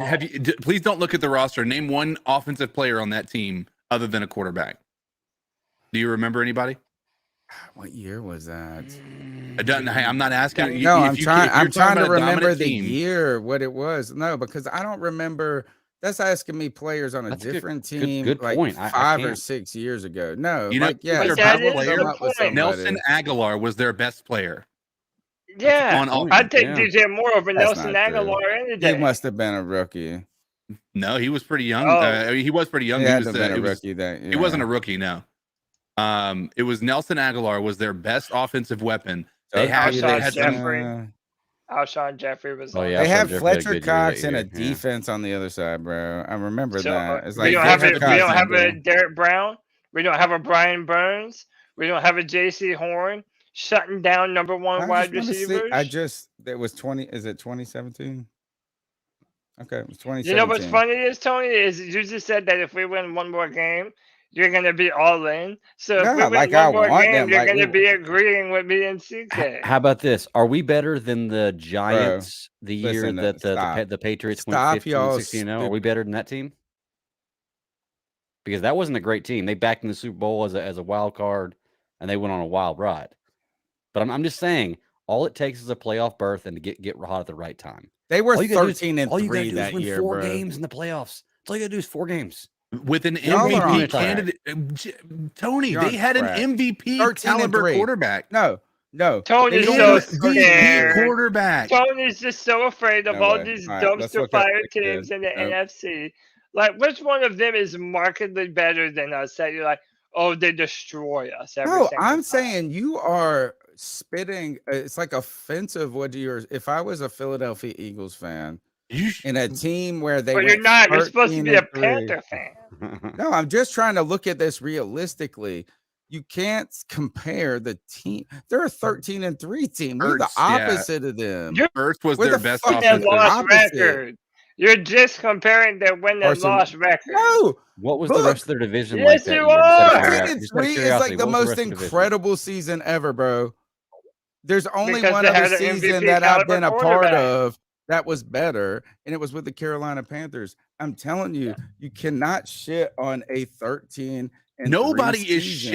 shitting on them, Tony. You are Not a single- saying we're equivalent except for quarterback. We are saying there was a major difference, and that was the quarterback. Everything else is pretty comparable. Like if you look at it from that perspective, everything is pretty comparable. If you go position for position, there is a very good chance outside of tight end with Zach Ertz that you're going to be like, oh, we might be better than them in that position. You know, running back is the question mark. Wide receiver, for sure, we were better. You know, I wouldn't say for sure without Terrace Marshall coming on a little bit stronger, but Terrace Marshall is basically Nelson Aguilar at this point. If you can get a quarterback to get these balls to these guys, then if you got a defense that's dominant right now, like right now, we have held teams to less than 10 points in 3 weeks in a row, if I'm not mistaken, or I'm sorry, less than 13 points in a row, or 13 points or less, for 3 weeks in a row. Like we're one of the best defenses in the league in the past 3 weeks. Right. I think I am not shitting on them. Honestly, my point for saying this is that I think this team is way better than, you know, at least again, the way that it looks on the outside is way better than what people are giving it credit for. Alshon Jeffrey was on that team. Right. What were your stats that year? Zach Not better. What were stats? Okay, not better. What was it? DJ Moore. Okay. Alshon Jeffries had 57 catches, 789 yards, and 9 touchdowns. That's weak not sauce, a bad dude. year. That's weak sauce, man. Are you kidding Less me? than DJ Moore. That's weak. That's not. That's wide he's receiver not, 3 he numbers. is- Wide receiver 2 numbers. He is not as good as DJ No, Moore. listen to this. And you guys are right. Wentz had a good year that year. They had a great Yes, he year was an that MVP year. candidate. Hands That's down what I'm MVP, saying. Yeah. But That's let's look the at their difference defense. between They us had and Fletcher them. Cox. They had Malcolm. They had 2 Pro Bowlers. They were a You've got good 2 Pro team. It Bowlers. was more than just Wentz, though. They had LeGarrette Blunt. But what LeGarrette Blunt had Blunt was on the it was back end of his wild. career. Think about this: is he had 173 rushes for 766 yards. So yeah, we get a That isn't 1,000-yard good rush. at all. No, for the number of attempts, that is. No, it's not. That means he's Yes, like it less than is. 5 yards per carry. What year was that? 2018. Well, duh. I mean, 5 yards per carry. Less That's like than the 5 great- yards per carry. Yes, 5 yards per carry is like the best season Less- ever for no. a running We got back. Deontay Foreman. You're still making 3 our is point. Deontay 3 Foreman is is 6 Tony, yards per Tony. carry right now. You're making our point. These are very football Y'all are teams crazy. in more ways than one. The only difference is they had a quarterback that was an MVP candidate most of their year, and we're going through a quarterback carousel from hell. More importantly, how about not even the Eagles? Could the Panthers not do what the 49ers did last year? The 49ers won the wild card, and they made it to the NFC Championship game. Look, it's one game at a time. And as we said, going forward, there is no reason to believe that any of the teams that we're going to play ahead of us is markedly better than us. They're just not.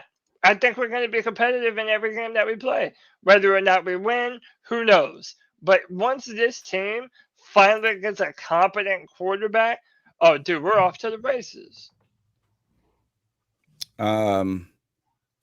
What did they have to win? That year they had to win the divisional round versus the Falcons. Oh, Nick Foles had one of the most incredible They won postseason outings. 15-10 versus the Falcons that year.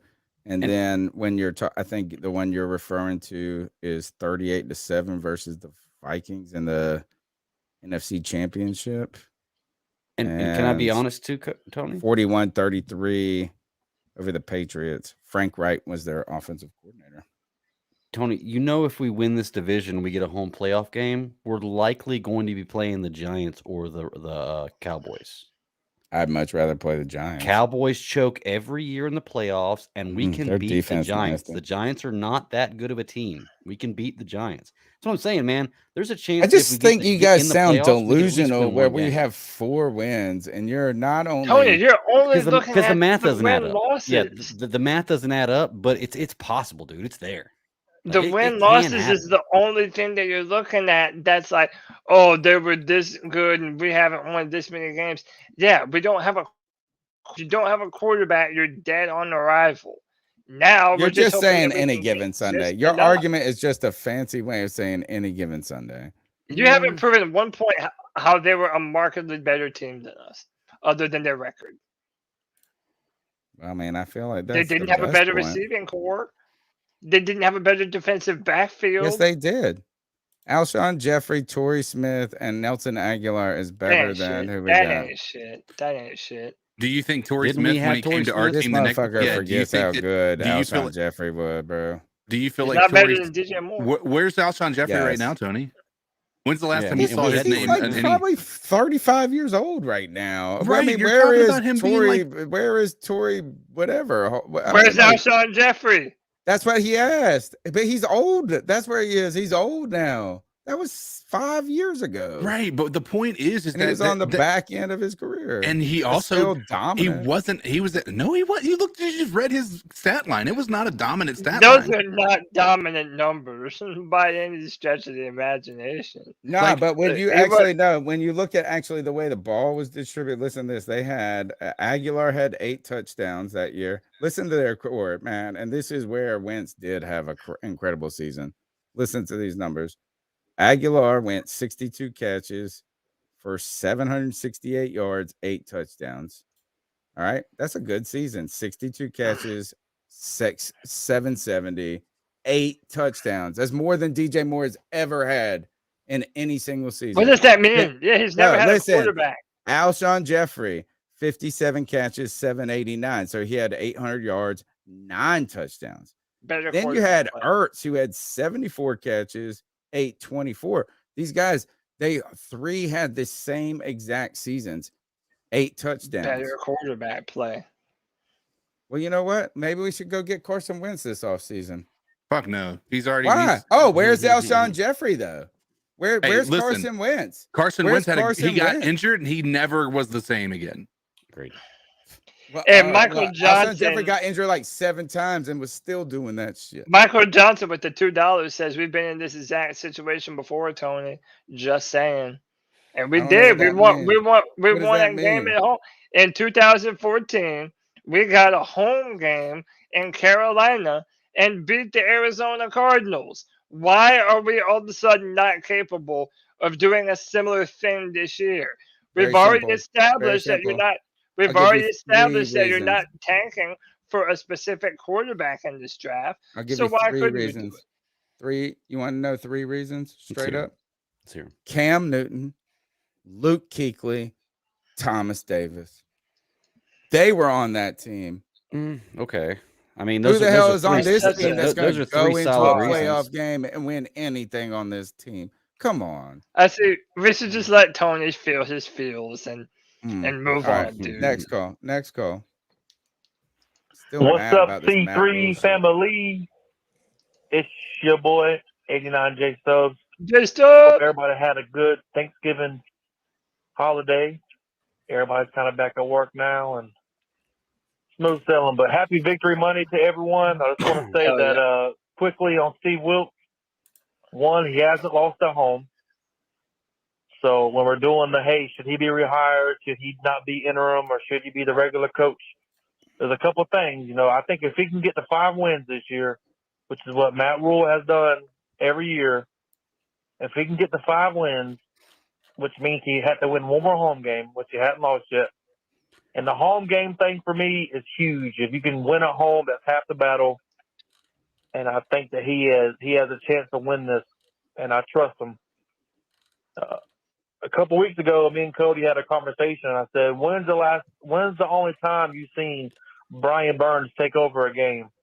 Well, we just watched it. I think he completely dominated. Couple batted balls, one that ended up being a fumble, 2 sacks. I think he was completely dominant. So hopefully moving forward, he can, reciprocate his play.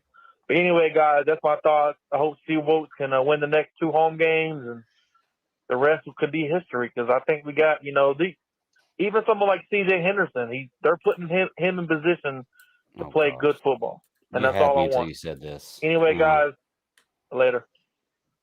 C.J. Henderson gave up the only touchdown this week, right? C.J. Henderson is still absolute garbage. He had me in that call until he said that. I think Michael Johnson, though, and the chat was being facetious. When he mentions Sam Darnold, Shaq Thompson, You don't think? and You don't CJ think? I thought it was being Henderson. serious, bro. Of course it was. Look, no, I can Great say joke. that. It's a I fucking can great say joke. Brian Burns. I can say Frankie Louvu, Derek Brown, Jeremy Judd. And none of those people even hold a Jason Horn. jockstrap to one name in 2014 that I was You're talking living about. in yesteryear. You sound, Tony. You sound That's pathetic. pre-2015. All those players still hadn't had their best season. You need to start snorting some of this hopium, bro. Have yourself some hopium. Start pulling for this Panther squad. We can go as far as we want to. All we gotta do is run the ball. When have I not play pulled good for him? defense. I'm saying not you sound pulling like for him. What I'm such an trying to tell old you is this. curmudgeon, man. No, You you're sound like an comparing old them. curmudgeon. You are comparing them. You're like You if you went and put up 18 points at the church league one day and you're like, you know what? I bet you if I fucking walked on to the Hornets, I would fucking help them out. Tony, That's what you sound like. This is the type of year that leads to a 2015. Isn't it coincidental that 2014 year, where the division was so bad, we got a playoff game, beat the Cardinals at home, and then the next year we put up our best year of Panther football ever? That's how you do it, man. Did we do it with a brand new coach with a quarterback we never heard of? How about this? No matter what happens this year, you are on the drugs, bro. That the Carolina Panthers have a great nucleus to build upon going forward, and all you have to do is get some adequate quarterback play, and this team can go as far as we want to. Fuck out, You Sean sound Jeffrey. worse than Matt Rule. You have been drinking the Matt Rule. You're mad at Matt Rule, not me. That's what it is. You're still pissed off at his ass. I am, because but Derek you sound Brown, like him. Dude, we have better players. You just said a great nucleus. What you just should say is a nucleus. Top 5 offensive line. DJ Moore is not as good as we're able to see because he doesn't have a good quarterback throwing to him. You saw what he was capable of doing with Sam Darnold extending the plays. Like, we have all the talent. I'm telling you, we have all the talent. You know what? You're right. We should have just given Matt Rule one more year. Should have traded the farm.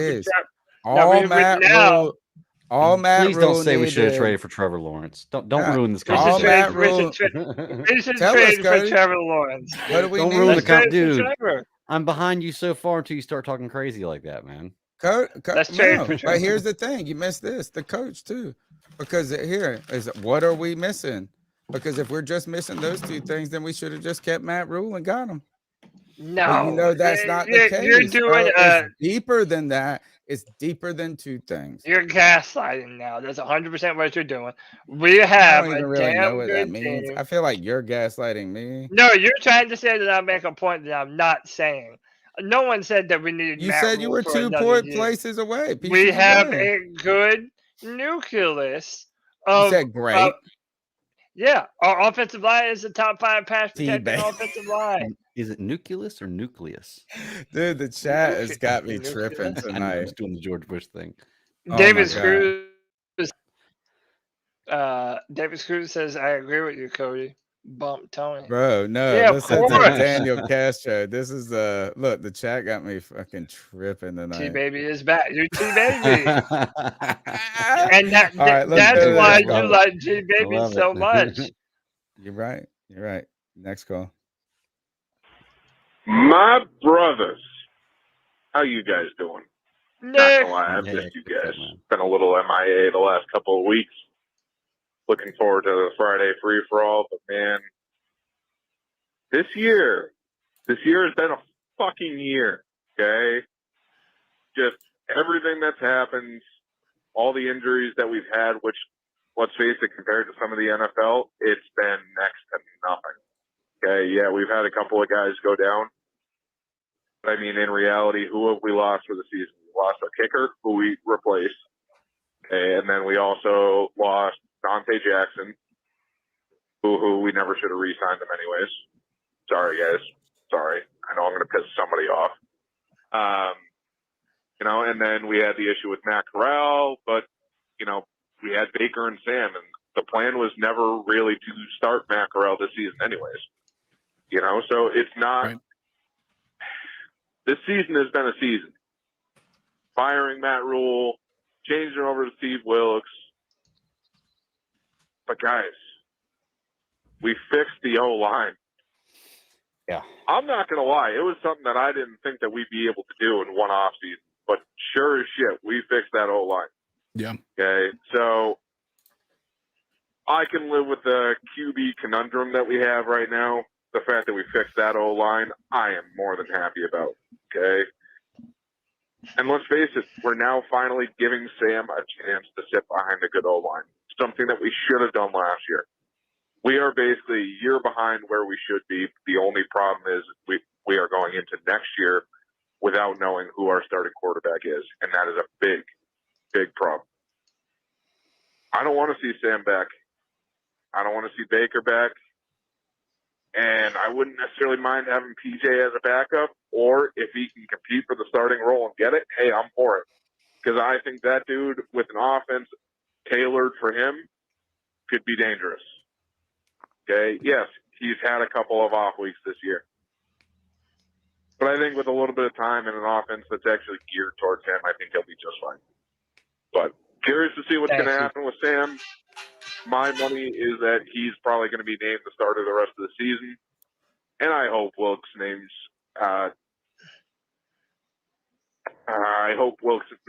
Walker as the backup for the rest of the season too. You know, so love the show, guys. Keep pounding. I want to say this is Cody Matt Rule made me so mad, and then Cody just throws gasoline on it for me. We forgot to do prize picks.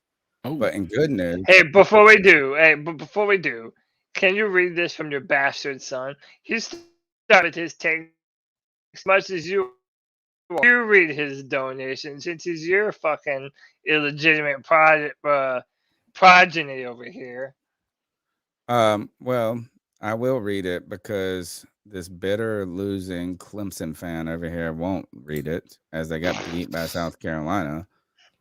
White Chocolate Espresso with a $4.99 love bomb says this: Jeffrey's second year had 1,421 yards, 7 receiving touchdowns. Third year had 1,133 yards, 10 touchdowns.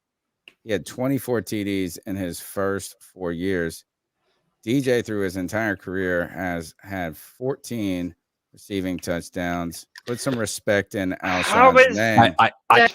There's a flaw in that stat that he doesn't want you to see, though. Y'all just talk shit about Jeffrey, and maybe not y'all, but Cody did, and that's all. We don't need you to say that DJ Moore ain't good, but don't shit on Alshon Jeffrey, who arguably was more successful than DJ Moore. I'm not going to shit on Alshon, but can you put that stat back up, because there was a flaw in that stat, and this is and Kev, I love you, man, but this right here. You notice how he says second year, third year, then he brings up how many touchdowns he had in all 4 years. Do you notice that? So he added the first year and the fourth year in there to make it look bigger. To make it look bigger, that's all I'm saying. No, what he's also saying is just look up how many touchdowns DJ has had in his entire career. Let's put up think DJ's that's what he's yards saying on is the first this. 4 years. You got to compare him. Look, in his first 4 years, he's saying he has had 24 touchdowns. So compare that directly to DJ's first 4 years. I think that's all he's saying. That's DJ's never put up more than 4 in a year. This is actually on pace. Touchdowns are all that makes a good receiver. No, that's what that's saying. He actually listed all the 2,000 yard plus. He listed Jeffrey stats for 2 years, but he other included all 4 argument, years in the totals. The other thing you've got to take into consideration is the horrendous quarterback play that DJ has played through. Like you can't. Jeffrey played on the Bears and the Jets, bro. The Bears. When was he on the Bears? We're worse. How about that, Tony? We're worse. That's where he started at. We're Jay worse. Cutler, I think. Wasn't he? These past 2 years for the Panthers have been worse. That's right. I said it. When you go from All right, can we do the prize picks to Bridgewater, sorry, let's go. I forgot. Well, we got a lot of viewers right now, so it might have been a late read. And this is our best sponsor, like my favorite sponsor, because I love them. But the good news is while better late than never, A, and B, we waited until we have the most live viewers of the night. We got 127 people watching. Thank you. Smash the thumbs up button. Go check out PrizePicks. your site for daily fantasy football sports. I can't tell you how much fun it is to play PrizePicks. It's almost a little bit too much fun. And when I say too much fun, is that I give them extra reads on the radio because I just like playing it. So, yes, they are our sponsor. And if you use the promo code C3, your first time you deposit money on PrizePicks, you will get a 100% deposit bonus for up to $100. And then you can go and have a lot of fun, make real money. And what you do is you find multiple players, a minimum of 2 players from 2 different teams. And they give you a projection about what they're going to do in their fantasy number coming up. And you just have to pick if they're going to do more or less than that number. And so what we like to do is we like to look at PrizePicks through the NFL. And the Panthers have been an interesting bag because we have a lot. The one thing I've learned about this is that we're emotional on this show, obviously. And that influences the way that we make our prize picks. So sometimes I almost feel like we do better when we look at other teams. But we like to look at the Panthers and look at the upcoming matchup. Oh, wow. Nothing. Who are we playing? Oh, we got. We have a bye. What are you talking about? We have a bye. So we got to find something else to do. So, Greg, can you pull up the schedule for this week? The overall NFL schedule, and what we need to do is find a game that we like. You know, everybody look at the schedule. I think that's how you really find a player, is like, let's look at a team that we like or something in that effect. So if we think about this, Buffalo is heading to, I think they're heading to New England. Oh, I like that rushing yards for 44 and a half for Josh Allen. That's a lot, dude. For do his numbers. His I would go with you over on that. He's good. Yeah, he's good for that. I'd go with you over on that. So you want me to read the games off? Or? Can we just put it up real quick?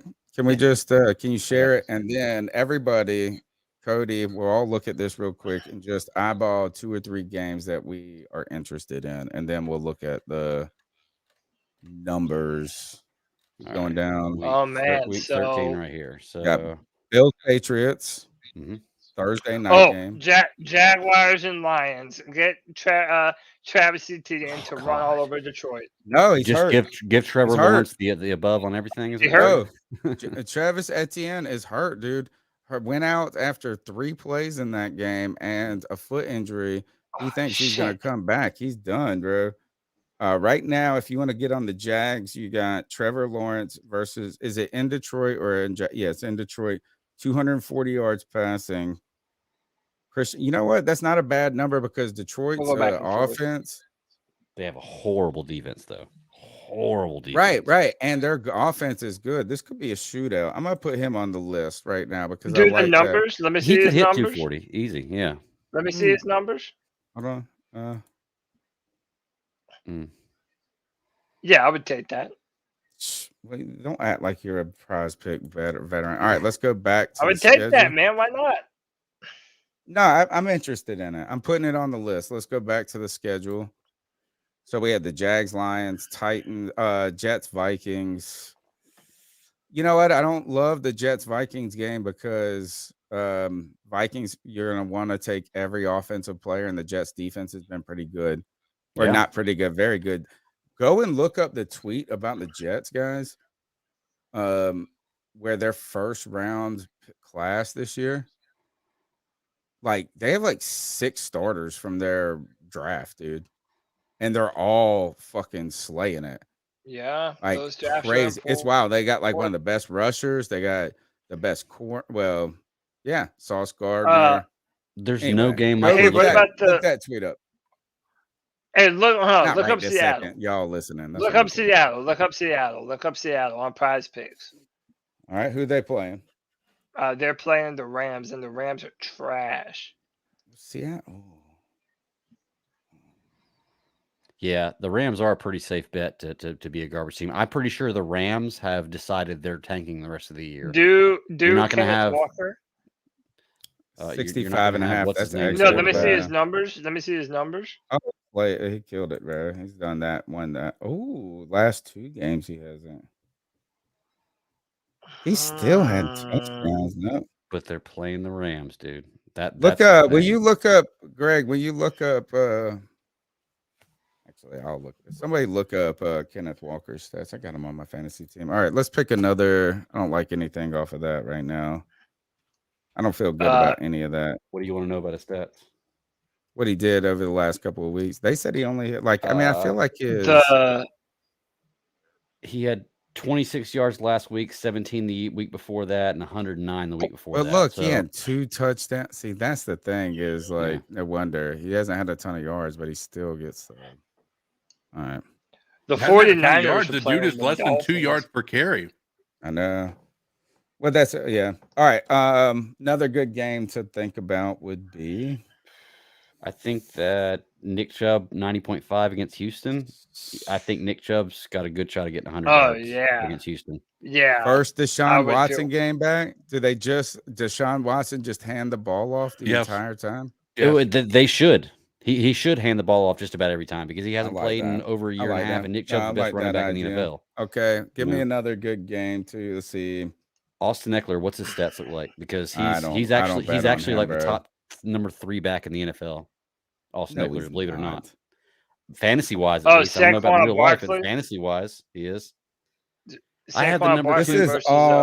This is Russian. Let's go to something else. Do you want to know who the number 2 running backs are in fantasy? And this doesn't necessarily correlate with professional, like the football league, but Josh Jacobs and Austin Eckler are the top 2 fantasy rushing running backs, and I have both of them.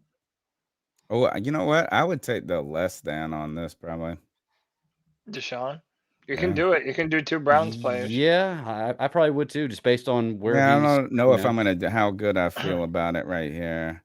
Imagine how much better about for Tua. I would. I take. I'm putting less than there too. You think Jimmy G's gonna throw 230? No, but I think Tua will throw over 265. Oh, hey, Herbert versus the Raiders. The Raiders don't have a great defense. Look at how big that number is. Jesus. Yeah, because that's like less than his average. He's averaging more than 300 yards a game this year, which is insane. It's numbers. He's the best quarterback I've ever seen in my life. Like, sorry, I hate to say it, but Patrick Mahomes is the best quarterback I've ever seen in my life.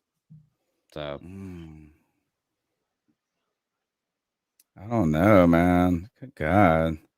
I don't know how I feel about any of the receivers this week. What's that? Debo with 53? That's not bad. That's pretty low. Feel like they have like so many people on that team. They do. I don't know if I love CD Lamb. Who's he playing? Indy. They're gonna. Indy's got a good defense. Sunday night. Hey, we need to start listening to White Chocolate because this man's the one who's winning.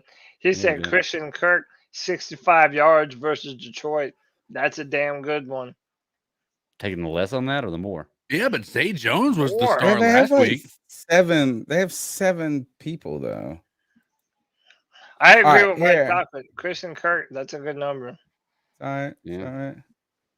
All right. Derrick Henry 85 against the Eagles. That's tough. Look at that. 47 higher because they just lost Elliott. What is his name? Mitchell. All right. So look, this is what we're gonna do is now we got to make some picks. All right. This is what we've highlighted. And we can eliminate players entirely. So let's do this. We've got 1, 2, 3, 4, 5. Ooh. Imagine if we went for all of this and made it. You might as well. How much would that be? Depends how much you put in. Let's just do it. 10 times whatever you put in if you do 5. So 200. Just do it. All right. So I like more for Trevor Lawrence. I like more for Trevor there too. I like more for Nick Chubb. I like less for Deshaun Watson.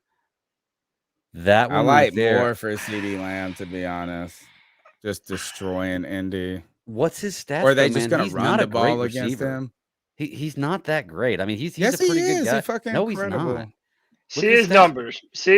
Yeah, he's not a great guy. I mean, he's okay. He's a good receiver, but he's. How do we find it? Where'd it go? Go back to CD Lamb. But Dak Prescott's getting hot. So Yeah, but Michael Gallup has been eating a lot of those yards up. That's true. It's really about if they just run the ball on them. Yeah, you know what I'm saying? Look at He's right going to get that if numbers. they pass the ball. What do you mean? 106, 150, well, he has 106, 150, but look at all the other ones. I mean, that's what I'm saying. Like all right, he's not my favorite in this one because they might run the ball and just win it. So I'm going to take him off. Yeah, that's the one I feel the least safe about. I like this. Do that. Go all four with those. Who did you? Look, how about this? Is we took one person off and we didn't lose any money. Yeah, there's no difference between 4 and 5. So you should never. May as well just go 4. We're gonna do this. No, go all the way, bro. Go all the way. I've lost the last 3. So what? Don't be a coward. You always tell me to go all the way. All right, done. Boom. Done. I feel good. PrizePicks. I feel good. Yeah. Promo code C3. All right. Can we go back to the calls? Good gosh, sorry. This show has gotten out of control because of me. Sorry. I got mad about Matt Rule. What's up, guys? This is Chase. I was on the bandwagon of tanking for a quarterback, but I think we're past that now. So I'm rooting for us to win. Winning division, is it still in the cards? Yeah, it is. But we need some things to happen with the Falcons and the Buccaneers for that to be achievable. So now, either way, I think we're drafting somewhere in the middle or top of the middle of the draft, which is fine. So Brian Burns, I was on the train of Brian Burns was, on the overrated side, but after this game, I'm coming around. I'm coming around. Yeah. With Steve Wilks, I was on the side of, I'm not so sure about Steve Wilks, but I'm coming around for him to be in consideration. I mean, who else you going to get? I'm not one of these Eric Bieniemy guys. I think there's a reason he hasn't been hired as a head coach. I don't think he's the one that's really calling plays there. And Cody, it's been 367 days since Clemson's been able to beat South Carolina. Go Gamecocks, suck it. Enjoy your. It's been a while. Enjoy it. At some point, we gotta wonder: is there a skeleton in Bieniemy's closet? I mean, I just don't understand what else could there be. There's one because I was listening to my friend talk about this, and he is a Colorado grad, and Colorado football was good in the 90s, and then they got hit with like some cheating stuff, like people getting paid or something. They had Cordero Patterson, Eric Bieniemy was one of their good players. They had like these 3, and so they need a coach, and they were asking, well, look, as you see these college coaches going these places getting this big ass money, Bieniemy would be a great fit to go to Colorado, and he's not getting the buzz anymore in the NFL. He's not going back. He's not going to college where they probably welcome him with open arms. What is the issue is what they were saying. And at this, almost, is it beyond collusion? Is there some, they said there must be something stinky with him. Like, I don't know. Next call. What's up, C3? It's your boy Anthony from Charlotte calling in. Just wanted to give my thoughts on the state of the Panthers right now and how last week was. So I went to the game. I've been going to a lot of games actually since this is like my last year before I'm going to figure out where I'm going to college. But yeah, it was a fun game. Ground and pound, simple football wins games. I mean, I was a big Dante Foreman fan when we signed him. I thought even when the guy was still on the team, he'd have still been getting 10, 11 touches a game, which probably would have helped because this guy is a bulldozer. He's a beast. Russell Wilson's garbage. I think we all knew that. Okay, I'm really praying that it happens to Deshaun Watson too, that he's just garbage as well. Because I kind of do too. I don't know what it is with these franchise quarterbacks. I mean, but getting back on the Panthers, sorry, I got a little sidetracked there. Yeah, I thought Sam Darnold played a great game managing the clock and getting us downfield. I want to say this, though, because I've been getting into some Twitter wars with, accounts, fans from the Panthers. And you guys know that I'm still a Baker Mayfield fan, okay? No matter if a player sucks or not, I'm still going to be a fan of him as a person, regardless. And I do want to say this. In the one game Baker had a great run attack, we won. So I know Baker sucks. I know he throws out interceptions. All I'm saying is I'm putting an end to this debate right now. No matter what quarterback you have out there, P.J. Walker, even Matt Corral on a boot, Sam Darnold, Baker Mayfield, it all depends on the run game, okay? We've seen what P.J. Walker looks like, his true self, when there is no run game. And that's the difference between our pedestrian quarterbacks and a guy like Josh Allen. Josh Allen is the run game for Buffalo, okay? Thank God he's a good thrower, because if he couldn't throw the ball, they would be a bad offense. So my point being, so happens that every time Baker started a game, the run game has got 30 to 40 yards, not 150 to 180. That makes a huge freaking difference, guys. And I'm not trying to over-exaggerate anything here. Yep. I just want fans to understand. It depends. It doesn't matter what quarterback you throw out there. Now, Seattle's had trouble stopping the run, so I don't see us having problems. It's Anthony from Charlotte, correct? Good name, by the way. My mom's in the chat. Hey, Mom. And, and my son is saying grandma. My mom is not going to get this joke at all, but well done, Kev. Well done, Kev. And, that what you guys brought up is, though, and I said this, as Greg said last week, was the win that put him on the precipice of being in. Right.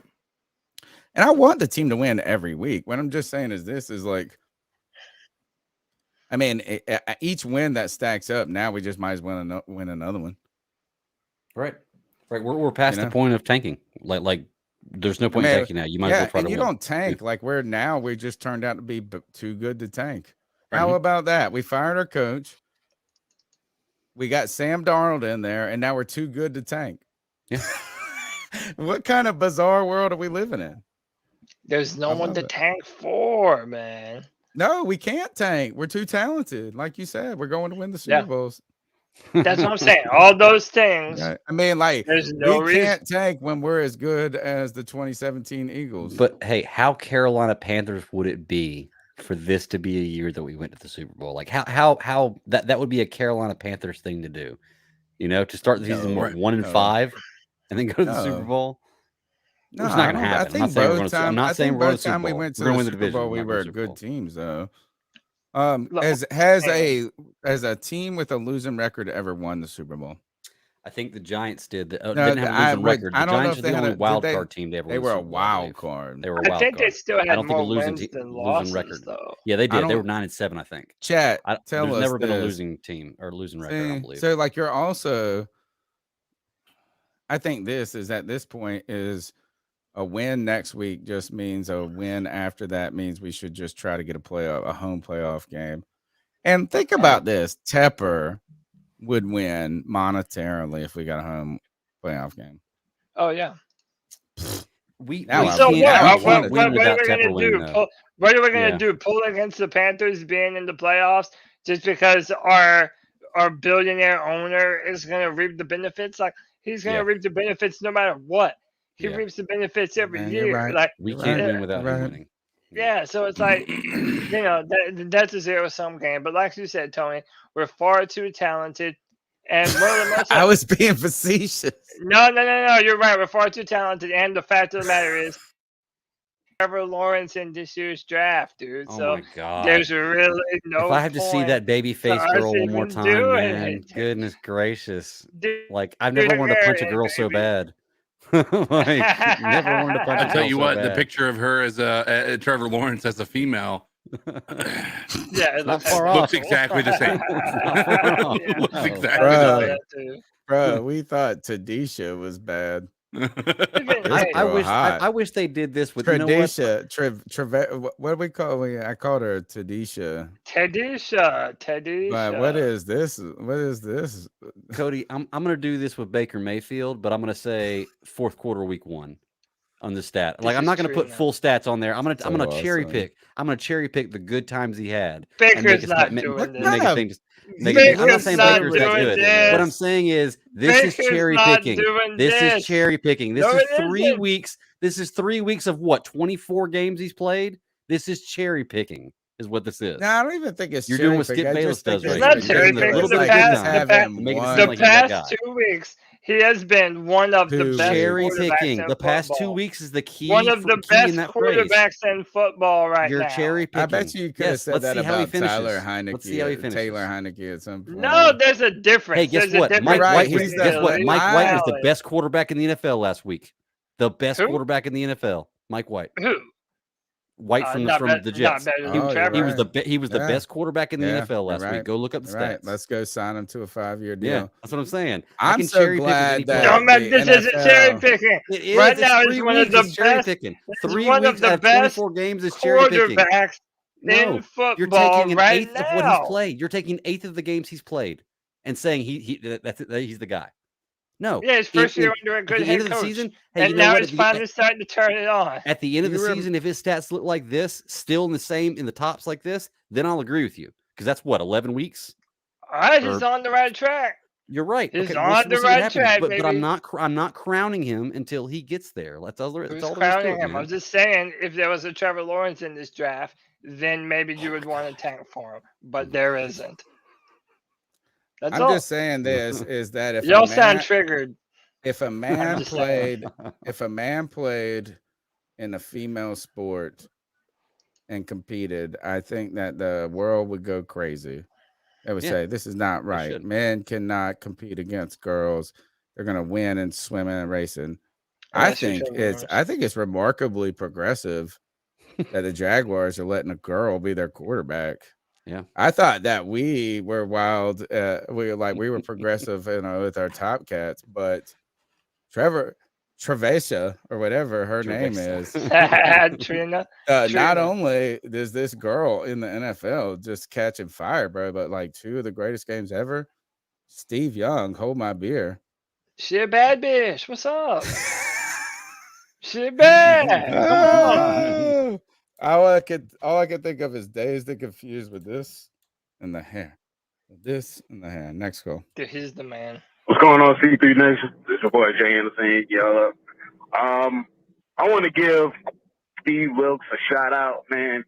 Steve Wilks has been doing a good job. He's an interim head coach. He's been doing a good job setting the culture. I think he set the culture back to where it used to be.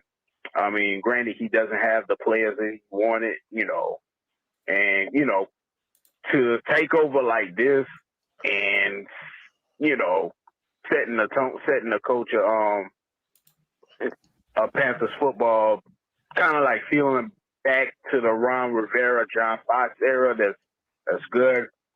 I know there's talks about should he be a head coach, and that's still up in the air. It's still, still got a long season, still up in the air, But as far as the next coach, if he's that next coach, cool. I hope in the future, one thing that I hope he doesn't do like Ron Rivera did, and I like Ron, but I hope he don't be super conservative.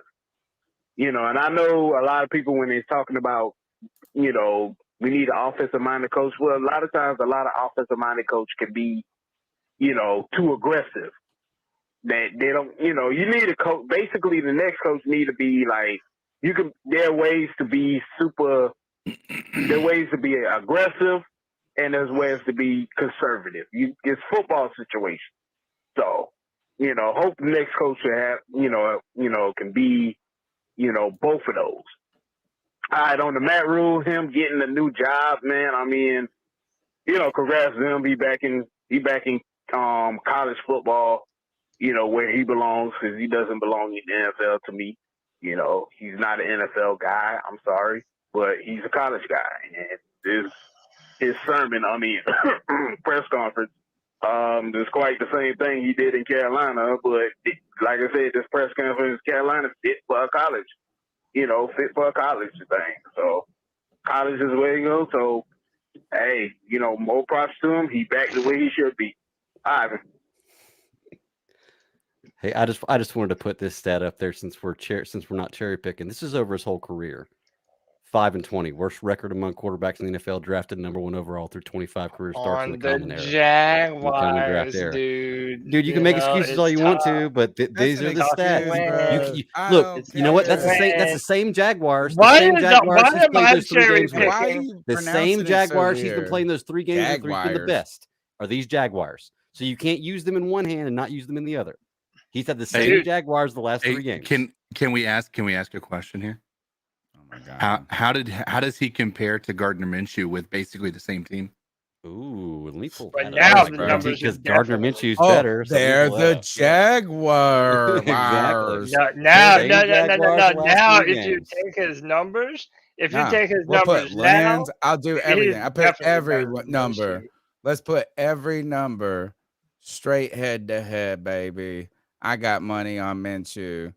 I bet you got more wins. Hold on. I bet you he got more everything. Make him current, Greg.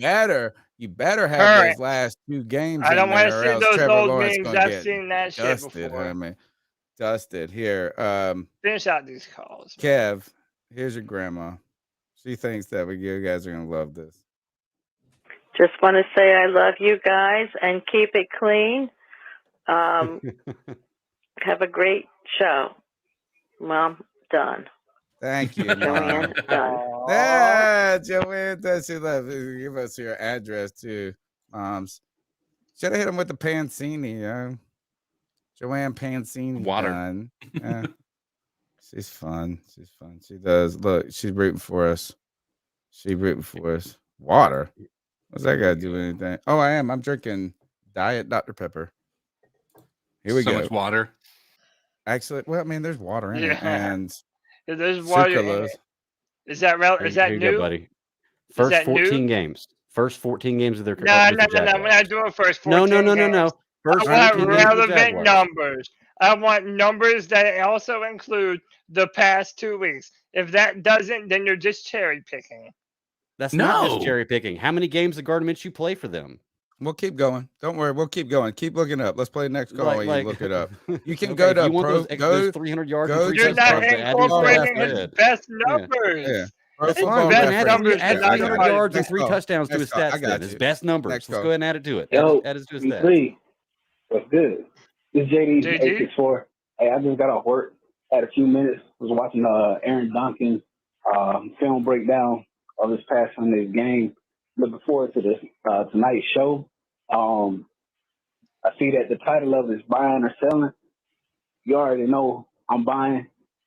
Look at the remaining schedule that the Panthers have. The remaining 5 opponents. None of them are really good against the run. And with Wilkes as the head coach, that's exactly what the Carolina Panthers are going to do. Run the ball. Whoever's at quarterback, they're not going to ask them to do a whole lot. But what we saw from Sam on Sunday, that gives me reason to be optimistic. Like I've not been a huge fan of Sam, but if Sam can play at that game manager level, I'm cool with it. I'm good with it. I'm happy about it. But we all know we're gonna run the ball. None of the 5 teams that we have facing, the 5 remaining teams, they don't defend the runs very well. So I'm buying the Panthers, taking the NFC South, bringing it back to where it's supposed to be. Playoff bound. Wild ass year. Like this football season has not been predictable in the least bit. But yeah, man. Like I said, looking forward to the show. Obviously, I appreciate what you guys do. Cody, YB Jordan, Golden Corral is coming next year because Wilkes will be the head coach. I'm here for it. That being said, Spurs up. Keep pounding. Let's get it. Keep pounding. Here you go. Oh, did this make it even worse? No. I've got a side by side right here. All right, let me Even show right side by side. nowhere near the quarterback that Trevor Lawrence is. The only reason you're all making this a thing is because played he 7 actually more is games, the type right? of talent Here you go. that you in the draft. And by the way, I still think he has tremendous upside and can be the type of player that you would We're want him not to be. arguing that, but you have always So wanted if to he just talk does- junk about Minshew unnecessarily. Look, here's That's a side by first is side. the Minshew's problem. not that guy. He's put up better Neither numbers than is Trevor Sam Lawrence has. Darnold. Look, How 26 about and this? 27 We games. definitely win the 26 Super and Bowl 27 if we games. had That's a better comparison of Minshew. everything they've done. Wins as a starter. Minshew has more. Losses as a starter. Minshew has less.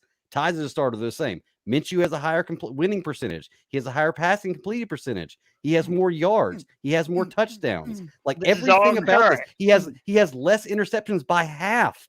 Trevor Lawrence This has is twice all- the interceptions in so the this same is amount all- of games. this Dude, is all Trevor current. Lawrence. No, this is This- all side by side first 28 games. This includes your 3 games, amazing games with Trevor Lawrence. This right here shows Okay, that Gardner where's Minshew Gardner is a better Minshew? quarterback than Trevor Okay, Lawrence is.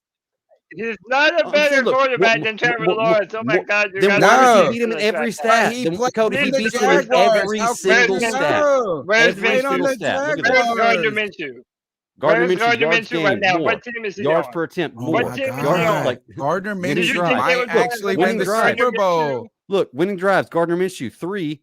Trevor Lawrence 4. They play the same amount of games. Interceptions. I'm Look not at even this sure this percentage. is up to date. Look, I this don't Oh, even now think this is look up to at date. you. look right there. You go. conspiracy. 26 games, 27 I games. smell shenanigans. You're just tasting that crow is what I it is. smell You're tasting that crow in your mouth. shenanigans. And by the way, the only thing that I got to say is where's Gardner Minshew right now? What team is he even on? He Is should he go on to a Jaguars. team He's at the better all? quarterback. Can I He should go to raise Jaguars. one crazy point here? Look, more rushing Is yards. that Gardner Gardner Minshew Minshew may on less win a attempts. Super Bowl before Trevor Lawrence does. Number one, just by being on the team. But could Gardner Minshew be the Nick Folk or whatever that guy was for the Eagles again? What if Jalen that where it's Hurts? at? What if Oh, Jalen man, Hurts that- went Look at down that in the stat. playoffs and Minshew Magic came in? Would you be like, if he won a Super Bowl, would you at least just give him some respect? Yeah, sure. If he wins the Super Bowl, I'll give him some Once respect. again, ECU players, badass. God. Hey, Clemson Minshew's players, better than Lawrence. overrated. He's better than Greg. You don't even believe that, dude. Dude, You're everything. gonna tell me, Greg, if you had to start a football team right now and you got a pick of either Gardner Minshew or Trevor Lawrence, you're picking Gardner Minshew? If all I knew was these stats, yeah, hell yeah, because Gardner Minshew No, beats no, him no, in I'm every not, stat. no, no, no, no, no, no, no, no, That's all I I'm knew. not, no. You're about if all you knew was these stats. I'm Actually, saying, you know what? You know what, Cody? if I you will say had it. to Yeah, because pick- stats don't lie. I will say it. Yes, I would pick Gardner Minshew over Trevor Lawrence currently Okay. right now because All right, Gardner what can I Minshew even is a say? better quarterback than Trevor Lawrence is right now. Not saying Trevor Lawrence can't get Oh better, my but God, right you're now, Gardner delusional. Minshew is a better quarterback. We had it crazy. until he shouldn't. He went too Yeah, far on yeah, that yeah, one. dude. You went off the deep end, dude. And I had even you. I Gardner had knows you with the Super Bowl, winning the Super Bowl. Like he's gonna have a ring before Trevor.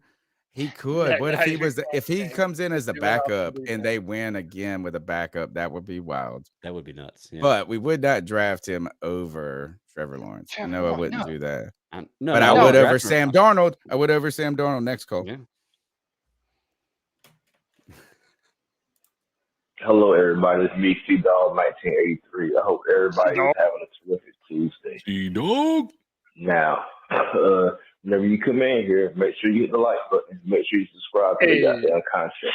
You guys get up here Mom, every Tuesday, Mom, every Friday. close your ears, Then baby. we got Mom, the game Mom, just simulation on go Saturday. get a cup of coffee. Then we got the pre-game and the after-game show. So, they could be with their families doing way more important stuff with their families, but they're trying to put out this good content for all these great Panther fans. And with that being said, Dude, this is the I just got in here. I just got home from work, but when I did get in here, y'all was playing the Matt Rule response. Now, I don't never ever want to hear his sorry bitch ass ever again on the C3 podcast. He's a fucking bum. He ain't do shit in college. He doesn't have a national championship. Baylor got better when he left. Baylor won a major bowl last year without Matt Rule. Like, what the fuck, man? I don't want to talk about this dumb fuck no more. Steve Wilks came in, defense ain't fall off without Phil Snow. Let you know Phil Snow on shit.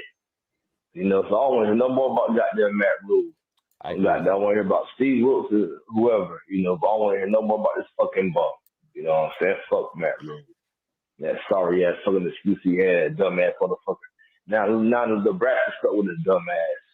Talking about goddamn 5 years. Who the fuck got them gonna give you a job and got them wait for you for 5 years and got them approve something? Nigga, get the fuck out of here. I mean, you can give them a job, nigga, you got them 90 days. Nigga, 90 days, you got them, you don't do good, nigga, you ain't get no benefits. You might be out of there. Nigga talking about 5 years, dumbass shit. Ain't talking about Jay-Z 7 years. Like, you say some of the dumbest shit, man. I don't want to hear no more about no fucking Matt Rule, man. Dumbass, dumb fuck, mediocre, dumbass coach. The fuck. But shout out to the whole C3 podcast. Shout out to goddamn Cody. Happy birthday to Cody mama. He missed the show this past Friday. Hey, appreciate you, shout out to goddamn G Baby, the motherfucking GOAT, even though we had different opinions. You know what I'm saying? I respect his opinion, even though you have a fucked up opinion sometimes. So with that being said, it's a terrific Tuesday. Tomorrow we're gonna have a goddamn great Wednesday. It's motherfucking hump day. And my birthday. I hope everybody have a great day tomorrow. You know what I'm saying? And a great rest of the week. And we gotta wait for next week to see what this team gonna do with Seattle. But with that being said, make sure you hit the motherfucking like button. Make sure you motherfucking subscribe to this great goddamn content. The C3 podcast. Goddamn it. Have a great night. Keep pounding. Hey, appreciate you, C. Call the night. C-Dog is the man. Dude, C-Dog has only grown more and more likable in all the time that we've known him. Dude, he's the man. Mm-hmm. Agreed. Are you talking? You might be muted, Tony. I love it. And first of all, is that my mom's in the chat, which is funny because she's always, look, she said soap. Right. But like when you really parse C-Dog's conversation together, he's always so thoughtful. Like that was like the most if you could, and this I want to interpret it for my mom in a way. And that is, he gave a tip of the cap to the podcast. He gave a tip of the cap to other callers and their opinions. He came in here and had a thoughtful comment about the show. So I'm telling you, C-Dog, you're right. His calls, there's like some real magic to them. That's all I'm trying to say. And that's how I get with G Baby a little bit, is I can see the brilliance in them. You know what I'm saying? And I'm not being snarky in that. Like, I really do love these calls a lot. I love every single person that gives their time to us. Oh, yeah. That's the thing, is that, like, I find it awesome that you let us hang out with you. So, love every single person that calls in. Love my mom in the chat. Mom, go to bed. Stop watching YouTube just because you love your son. Let us be some football fools for a moment. And he even said happy birthday to your mom in there. I know, man. See, I'm telling you, he's thoughtful. He's a thoughtful dude. He cares about us. We care about him. Man. He's a thoughtful person. C-Dog, man. He is Me the too. coolest. Me too. I met Cody's mom. She's super cool. He even had a philosophical conversation about free speech in there. He said, "Gee, baby, I respect your opinion, even though you're wrong." Like, yes. I love that. Last call at night, I think. Love it. Hey guys, it's Chuck from River City, aka Carolina Sports Guy. You know, I kind of look back at this Matt Rule thing since you guys were talking about Matt Rule tonight. One thing I go back and I always found it kind of odd. And the man is too classy to basically probably tell what went down. But as soon as Matt Rule takes over as head coach, it wasn't long after that Luke Kuechly retired. And we know the concussion stories, and maybe he did feel it was time. But part of me really believes, and I do not like Ron Rivera, was not a fan. Definitely don't like Rule, not after what we've been through. But if Rivera would have stayed, and it was time for him to go, but if we would have maybe had a Wilkes on the roster, or, to be a head coach, or when Rivera left, or we had someone else who was NFL proven, just maybe Kuechly doesn't retire, sticks around 1 or 2 more years. Now, could be wrong. The concussion situation was serious, and it really could have played a part. But something tells me that Kuechly got a vibe, a Rule, and just did not feel comfortable. Sounds crazy. And we may never know the truth because he's too classy an individual to throw somebody in a bus like that. But the big part of me just thinks that could have very well been the case. And if that's the case, it's a shame. Because I would have loved to have seen Kuechly play, a couple more years, even if it would have been less of what he had been. But anyway, that's my take on that, guys. And hey, got to get up for the Seattle game, because if we win that game, guys, I really feel that we got a legitimate shot to win this division. But one game at a time. Keep pounding. Keep pounding. Dude, the only thing better than Chuck's call is your mom saying she's not she's grandma, not grandma. And that's the coolest, dude. Nice. Hey, I want to feed her. Don't feed into her right now. My mom secretly thinks this is that if she calls in here and gets in the chat, that like our ratings, like our views are gonna go up like triple fold. She's right. Like, oh, we should. Yeah. Italian lady in here. Look, don't Miss feed Dunn, her. you're correct. No, come in here every week. Every week. Oh my God. Hey, Yes. I want to comment about that call real quick. I know I before we got a move lot on, to say about it, actually. because I actually was going to bring this up earlier, but the show was running long, and I was like, well, I'll talk about it later. I said this in the man cave when we were watching the game of the day. We should have never got rid of Ron Rivera. I know that a lot of us were ready to get rid of Ron Rivera, but look at what he's done with this mediocre team in a strong division with the Washington Commanders. And imagine he can take a team. Teams will follow him. I'm telling y'all, if we had Ron Rivera, we would have never got rid of Cam Newton. Like they were saying there, I think that we may not have ever gotten rid of Luke Kuechly. Maybe that was an injury thing. I don't know, but I know he didn't want to play for Matt Rule. The team would have been totally different if we would have just kept Ron Rivera. Imagine where we'd be right now. It's hard to argue that, especially being that he's taking the Commanders to playoffs potentially 3 or 2 times out of his 3 years that he's been a coach there, with Heineke and Allen and garbage players. That's what I'm saying. Yeah. Ron Rivera is a good coach, and He's they a almost good coach. beat the Buccaneers on their Super Bowl run. Mm-hmm. We should have never gotten rid of. They're Ron falling Rivera. for it. You're falling for my mom. I'm not falling for it. I've said Y'all that are since day falling for one my when we mom signed and Matt her Rule. idea that she's gonna be like Mama Mrs. Beast or something. And 2, you got to remember, Ron Rivera does this with every team in November and December. This is what he always does. He doesn't do it in. Look, yes, he was, and he was not necessarily a problem. There was a lot of things, and there might be time to move on. I do want to go back to the Matt Rule thing. Is that he said? What did he say about? What did he just say about Matt Rule with get rid of Cam? Is that what he said? No, Luke, that's what it was. Luke. Yeah, Luke had a feeling about it. Luke, as soon as he met with Rule and them, I'm pretty sure he retired after the announcement was made. Like he was kind of contemplating some different things, and they just said, I'm done. But if you guys remember, he went to the scouting department for a year. He quit. And he worked as a scout because he's been very adamant about wanting to stay close to football. Like, while, he was trying to, I think, make it about his health and say this, but I can move into it like a Dan Morgan did to a certain degree. Mm-hmm. And whatever pathway it takes him, we have always been like, oh, he could be a linebackers coach.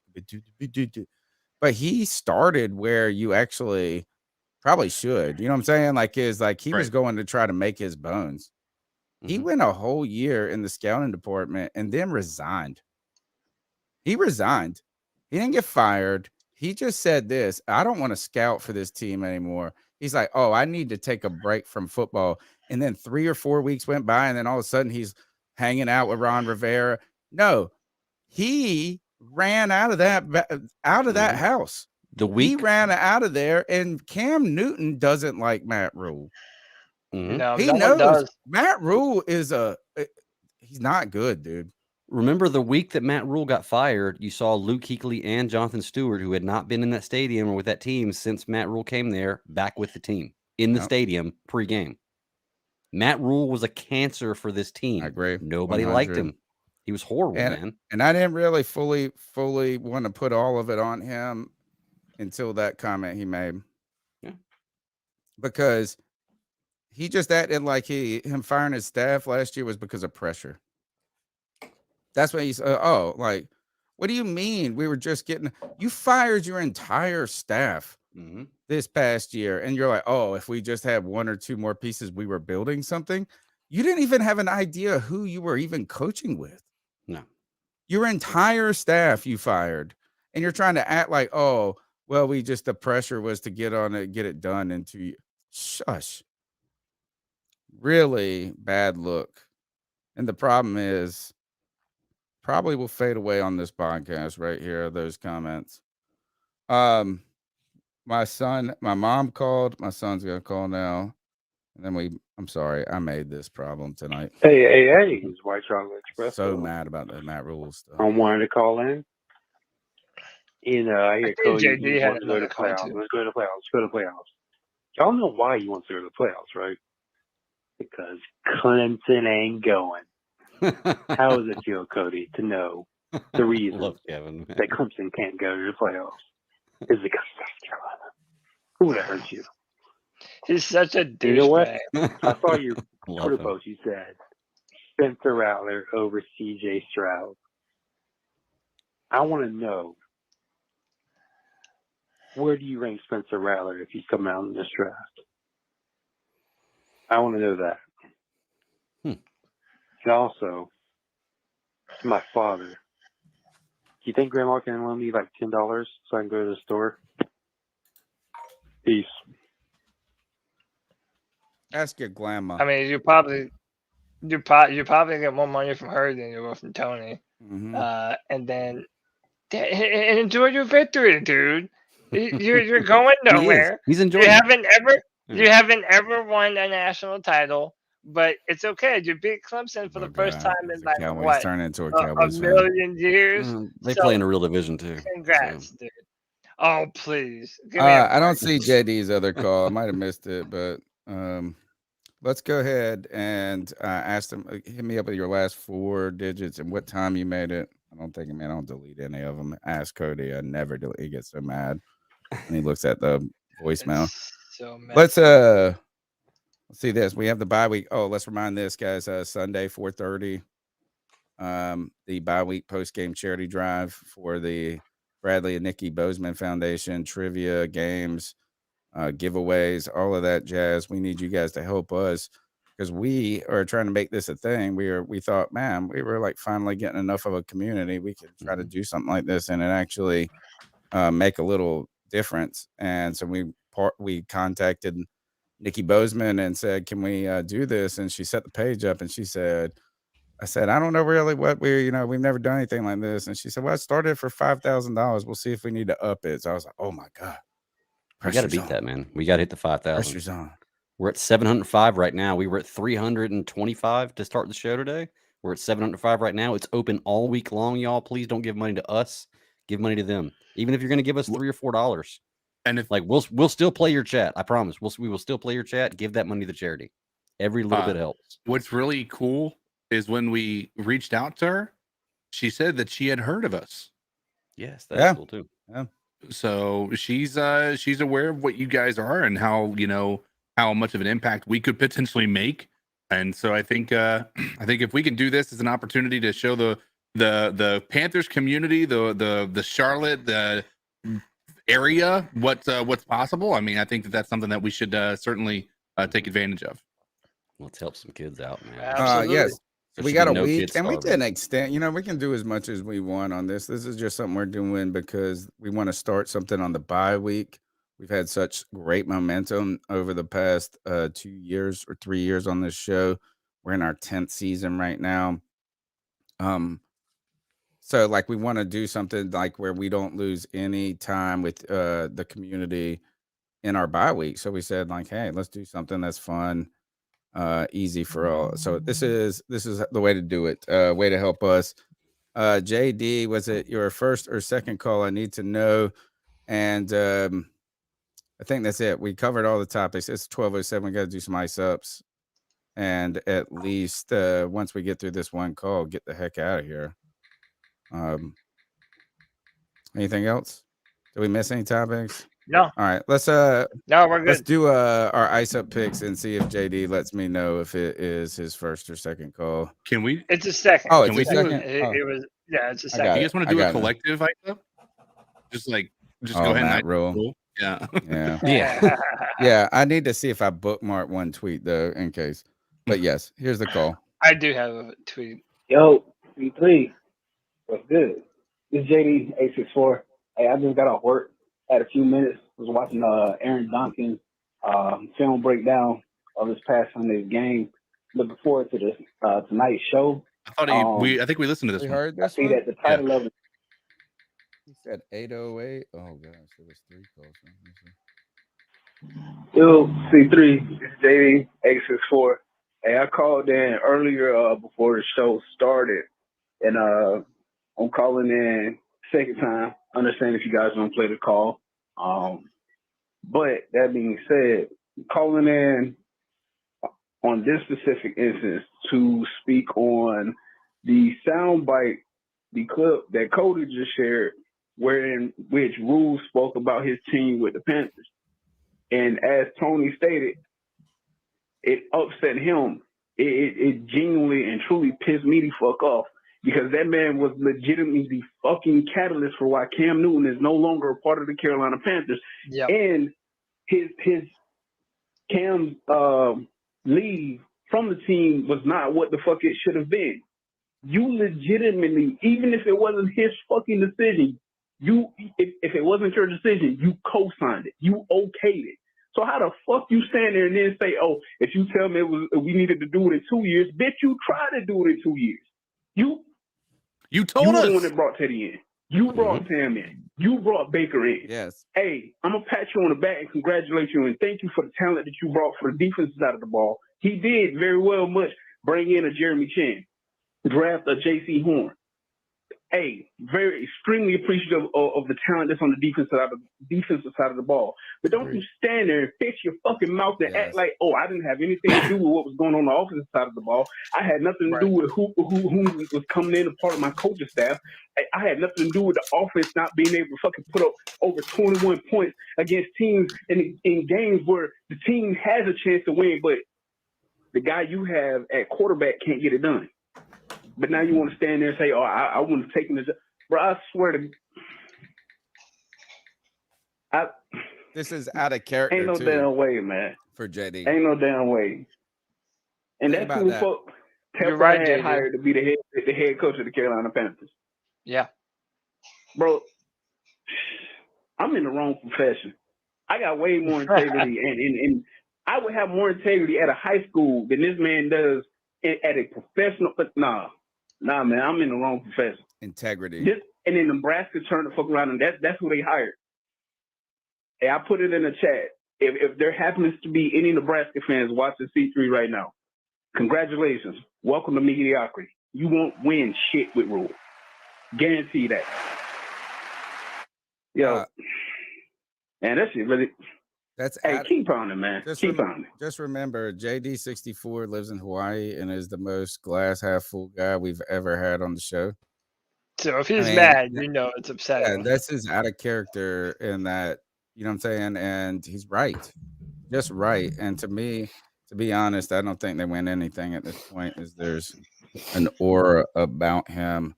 Let's do the ice up picks, and we'll definitely hit him with that collective one right off the bat.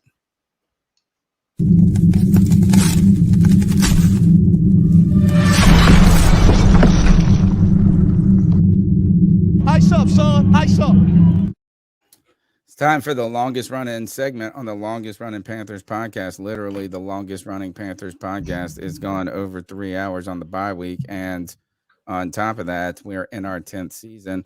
Ice Up Picks are our homage, our own. This is our moment to step outside of football, step outside of the Panthers, and to ice up, tell someone to toughen up, get it together. It's our homage to Steve Smith, and everyone is fair game. What we're going to do to start this off is remind you he's a fool, and don't I know it? Our collective ice up goes to Matt Rule. Oh, Matt Fool, Rat Mule, ice up, ice up. Good gosh. I'm sorry this podcast went so long, guys. You know I always do this to you anyway, but I got pissed. We got in a rabbit what do you call it? A rabbit hole for Trevor Lawrence. Then we got in a rabbit hole over those comments there. I know. Yeah. Totally my fault. I own it. I own it. I'll take blame for that. I brought it up to begin with, the Trevor Lawrence thing, because I wanted to get Tony or Cody lit. So, all right. Again, if you guys have an individual ice up, I'm ready. I got one. I'm ready, but whenever it don't matter to me. All right, you go. Okay, I'll share mine real quick. Then I shared mine with y'all a couple days ago. I'm once again still on this Twitter kick, and I'll put this up here. I'm icing up Alyssa Milano here for this tweet. This is the greatest exchange in Twitter history ever happened. This was mine. Oh my god! This is literally mine. I got it pulled up. All right, let's do it together. Okay, she says, "I gave back my Tesla. Okay, I bought a VW EV. I love it. I'm not sure how advertisers buy spaces on Twitter. Publicly traded companies' products being published in alignment with hate and white supremacy doesn't seem to be a winning business model." The first response to her: Volkswagen was literally founded by Nazis and Hitler, which is so funny because that shows you how far out of touch people are. Like, seriously, how far out of touch people are that they would look at Elon Musk as being a white supremacist and running a terrible business model, and you're going to back Volkswagen, founded by Hitler and the Nazis, because you don't study. You don't look up your information. You don't look into what you're doing. You just go out there and say whatever you think the most woke thing to say is going to be.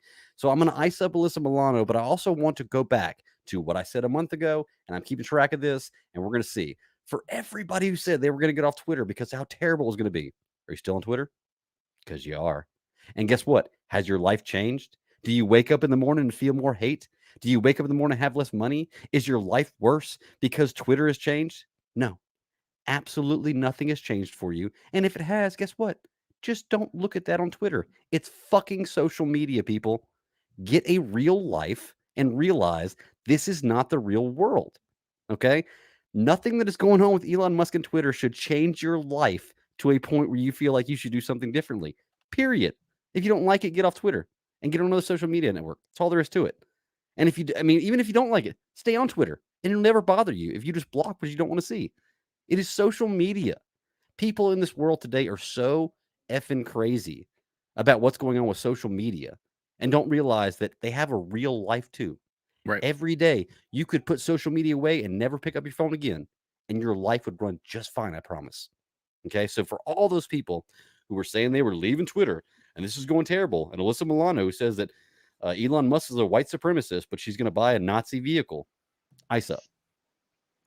I'm just gonna kind of follow up on that ice up because I really don't have an ultimate opinion entirely on Elon Musk and all of this mess. Like, man, I kind of do, but it's kind of wacky in some of this stuff, and it's gotten bizarre.